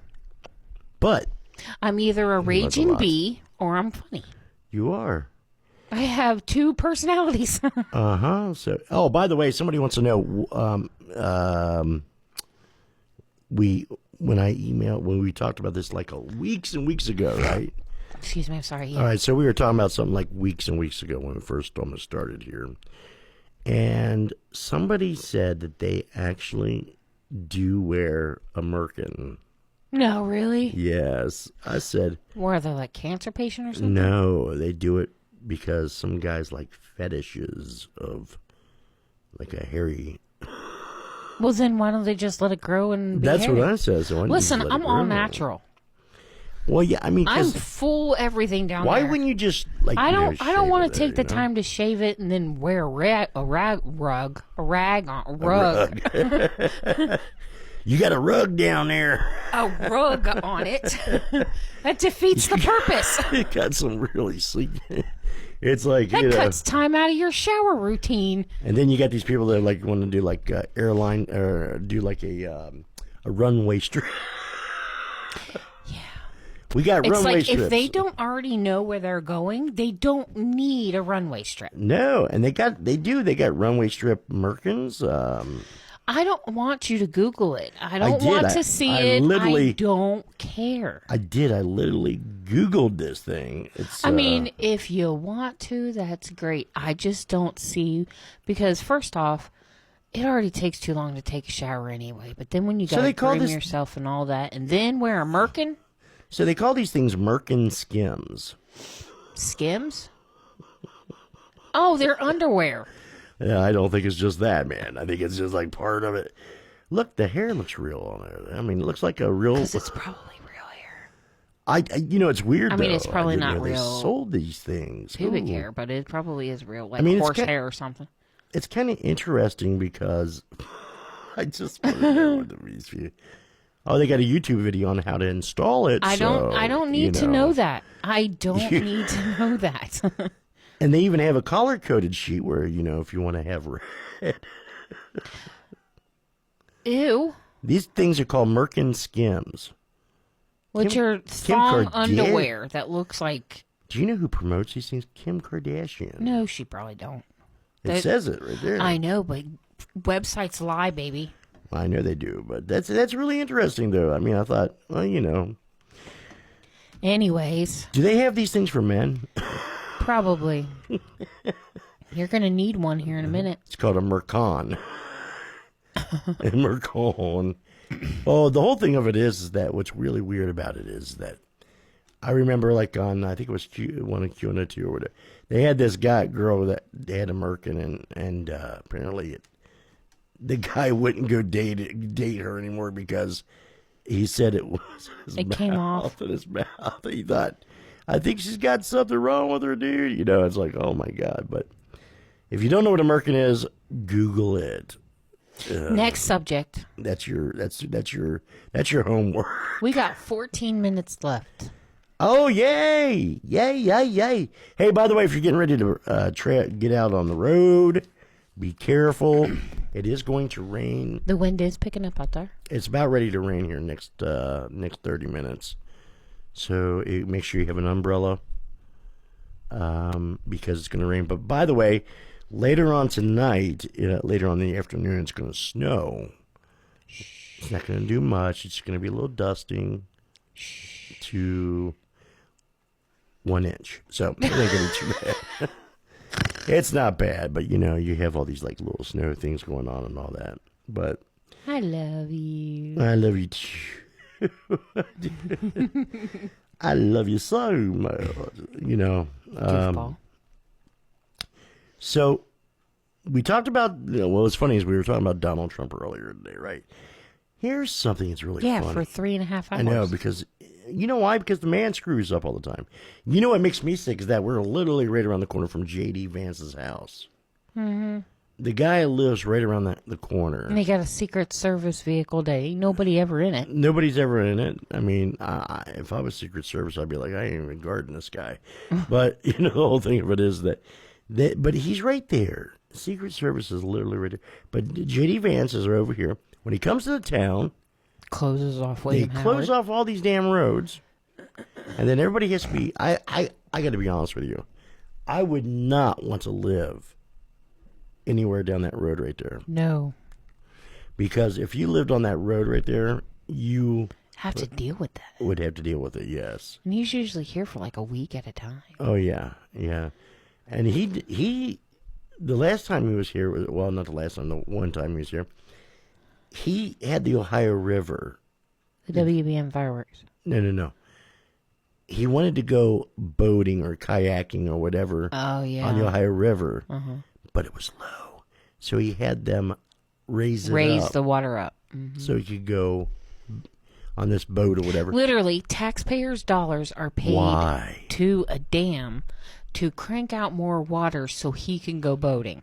But it's okay that you don't have health insurance, right? Yeah, and it's okay that your food stamps are getting ready to go, your health insurance getting ready to go, rent is going up, electric's going up, you're losing your job, and you're going to be homeless soon, and then ICE is going to kick you out of the country because now you no longer are, what's it called? A citizen? No, contributing to society. And you know what? I don't think it's just going to be ICE. I think that with Donald Trump using the military, they're going to be they're in conjunction working together. Well, when I use ICE, I'm using it in a loose term of anything that has to do with Donald Trump. I just think that the military is going to be Oh, my hips. And I'm going to tell you, if you are in the military and you are active and you are in the National Guard, do not follow Donald Trump's orders. You have the right to not follow an unlawful order. And everything he's doing is unlawful. And as a matter of the Constitution. Oh yeah, as a matter of fact, they're actually they're in proceedings of impeaching Donald Trump. The military was the only branch of government that was not part of the government or political party. They're supposed to keep their political views separate. Yeah, I mean, that's what's weird about it. But so SCOTUS too. But you see, that's not happening. Well, yeah, and then you got SCOTUS, you got that, you got the FBI, which is supposed to be like totally separate from the president. The president should never have anything to do with the FBI. No political affiliations. That's what they're supposed to be. But what are they doing? They got Kash Patel up there, who was a podcaster, right? Yeah, he was just a podcaster, and who is now the leader of the federal government or FBI. I mean, has no police training at all. To me, that's like a slap in other FBI agents because Yeah. you got to think they went through schooling. And a lot of them work really hard to get to that position. Yeah. And he's just a butt-kissing Donald Trump podcaster, and he gets it. Did you hear that he was on a plane and he was supposed to address a lot of the other FBI agents, and so he showed up on the plane. Apparently, they didn't have his jacket. Oh, that was the, You remember? what was the, it just happened a couple months ago in September. Was it a shooting? I can't remember, but he wouldn't even wear the jacket. They were trying to find him a jacket. It was like one of his first jobs he had to show up on, and he didn't. And then they didn't have enough patches on it or something like that. Well, okay. Yeah, he wasn't going to leave the plane until he had an FBI jacket. So it took like a half an hour for them to find a woman who had a jacket small enough for him. And then when they brought it to him, he wasn't happy because it was missing patches. Well, she hadn't made those patches yet. She wasn't ranked high enough to make those patches. Well, he refused to get off the plane until they found patches. It took him another hour and a half to get new patches brought to him because he wasn't getting out of the plane with, they have Velcro on. Well, yeah, That's where the patches go. If you haven't made the patches, then you still have a Velcro spot. Well, he didn't want to go out without any thing. It's not like he wasn't going to go out without a bulletproof vest or anything. No, he needed an FBI jacket, a size medium. He's a weird character anyway. To me, whenever you look at his face, he just has a weird face. And then you start looking at Donald Trump and you think, here's a man. I got to be honest with you. I never realized because I saw somebody the other day. I'm not going to say who it is, but I saw them have a Depends on. Mm-hmm. And I never really got to see what a Depends would look like on a person, like between the pants. Yeah. But the more I looked at it, I realized Donald Trump definitely wears Depends because you can see the crinkleness, the puffiness in his legs and butt. Mm-hmm. And so I truly believe. And you ever notice how the mega Republicans always say Sleepy Joe and Joe this and Joe that and Obama this and Obama that, but when Donald Trump does it, like when he fell asleep a couple of days ago, he's just working so hard. Yo, he just needs a little 10-minute nap. He's a powerhouse. Yeah. But Sleepy Joe can't, I mean, who was up all night in the war room trying to help peace in another country. But, Yeah, Donald Trump. If it comes to Donald Trump, everything's questioned off or blown off. But when it's do you think maybe because Donald they're Trump, horrible people? Well, but that's because Donald Trump's always up at 3:00 in the morning. Well, that's what happens when you have sundowners. I know it's what it is, but that man definitely has a health declining. A lot of people are really speculating his health because they're saying they think that he's had a stroke. He definitely has a lean in his gait. Yeah, if you ever watch the way he walks and the way he stands, he doesn't stand like a normal person. No. He has a lean like a Michael Jackson without the special shoes lean. You know what I mean? Like he's doing the smooth criminal backwards but forwards. Well, here's the thing though. But the problem with Donald Trump is that he has that going on. But he definitely has a health decline.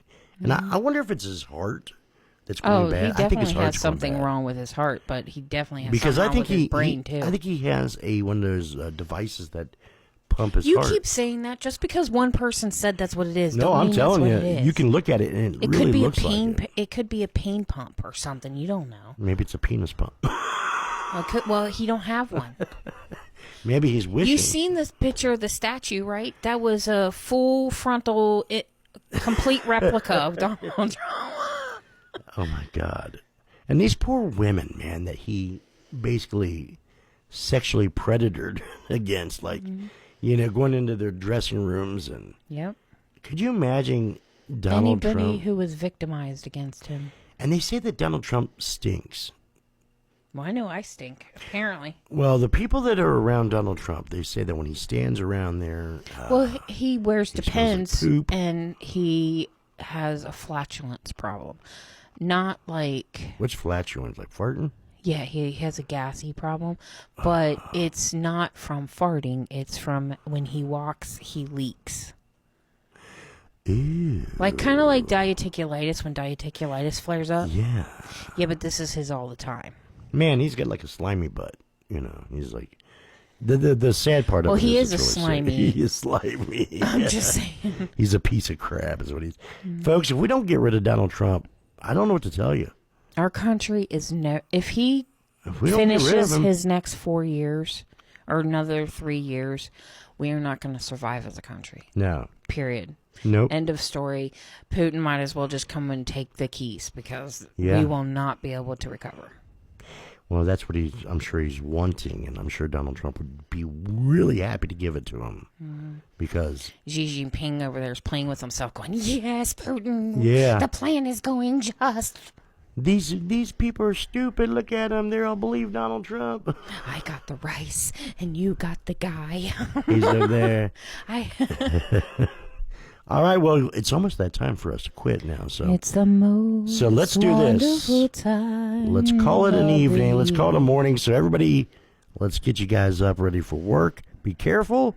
We love you all. We'll see you next week. Take an umbrella. We love you guys. Have a good Be night. careful.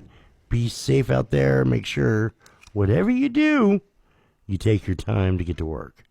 Do not try to, go too fast or anything like that, because that's just stupid. Other than that, this is the Jerry and Jen Show saying have a good morning. We'll see you next Wednesday, 1 a.m. to 5 a.m. Right here on 88.3 FM, Waif of Cincinnati. Coming up next is Damien, and the Gospel Hour. Gospel Extravaganza begins in just a couple minutes. Do you need your prayers? Do you need to be cleaned? He will help you with that. Because when it's time for some spiritual love, where else do you go but to your brother, Damien? Because he's got it all right here on Gospel Extravaganza. Where else can you get it, baby? What else? What else? That's what I said, too. Ah, yes, man. All right, everybody, this is Jerry Williams saying good night, everybody. Take it out, baby. All right, take it, Damien.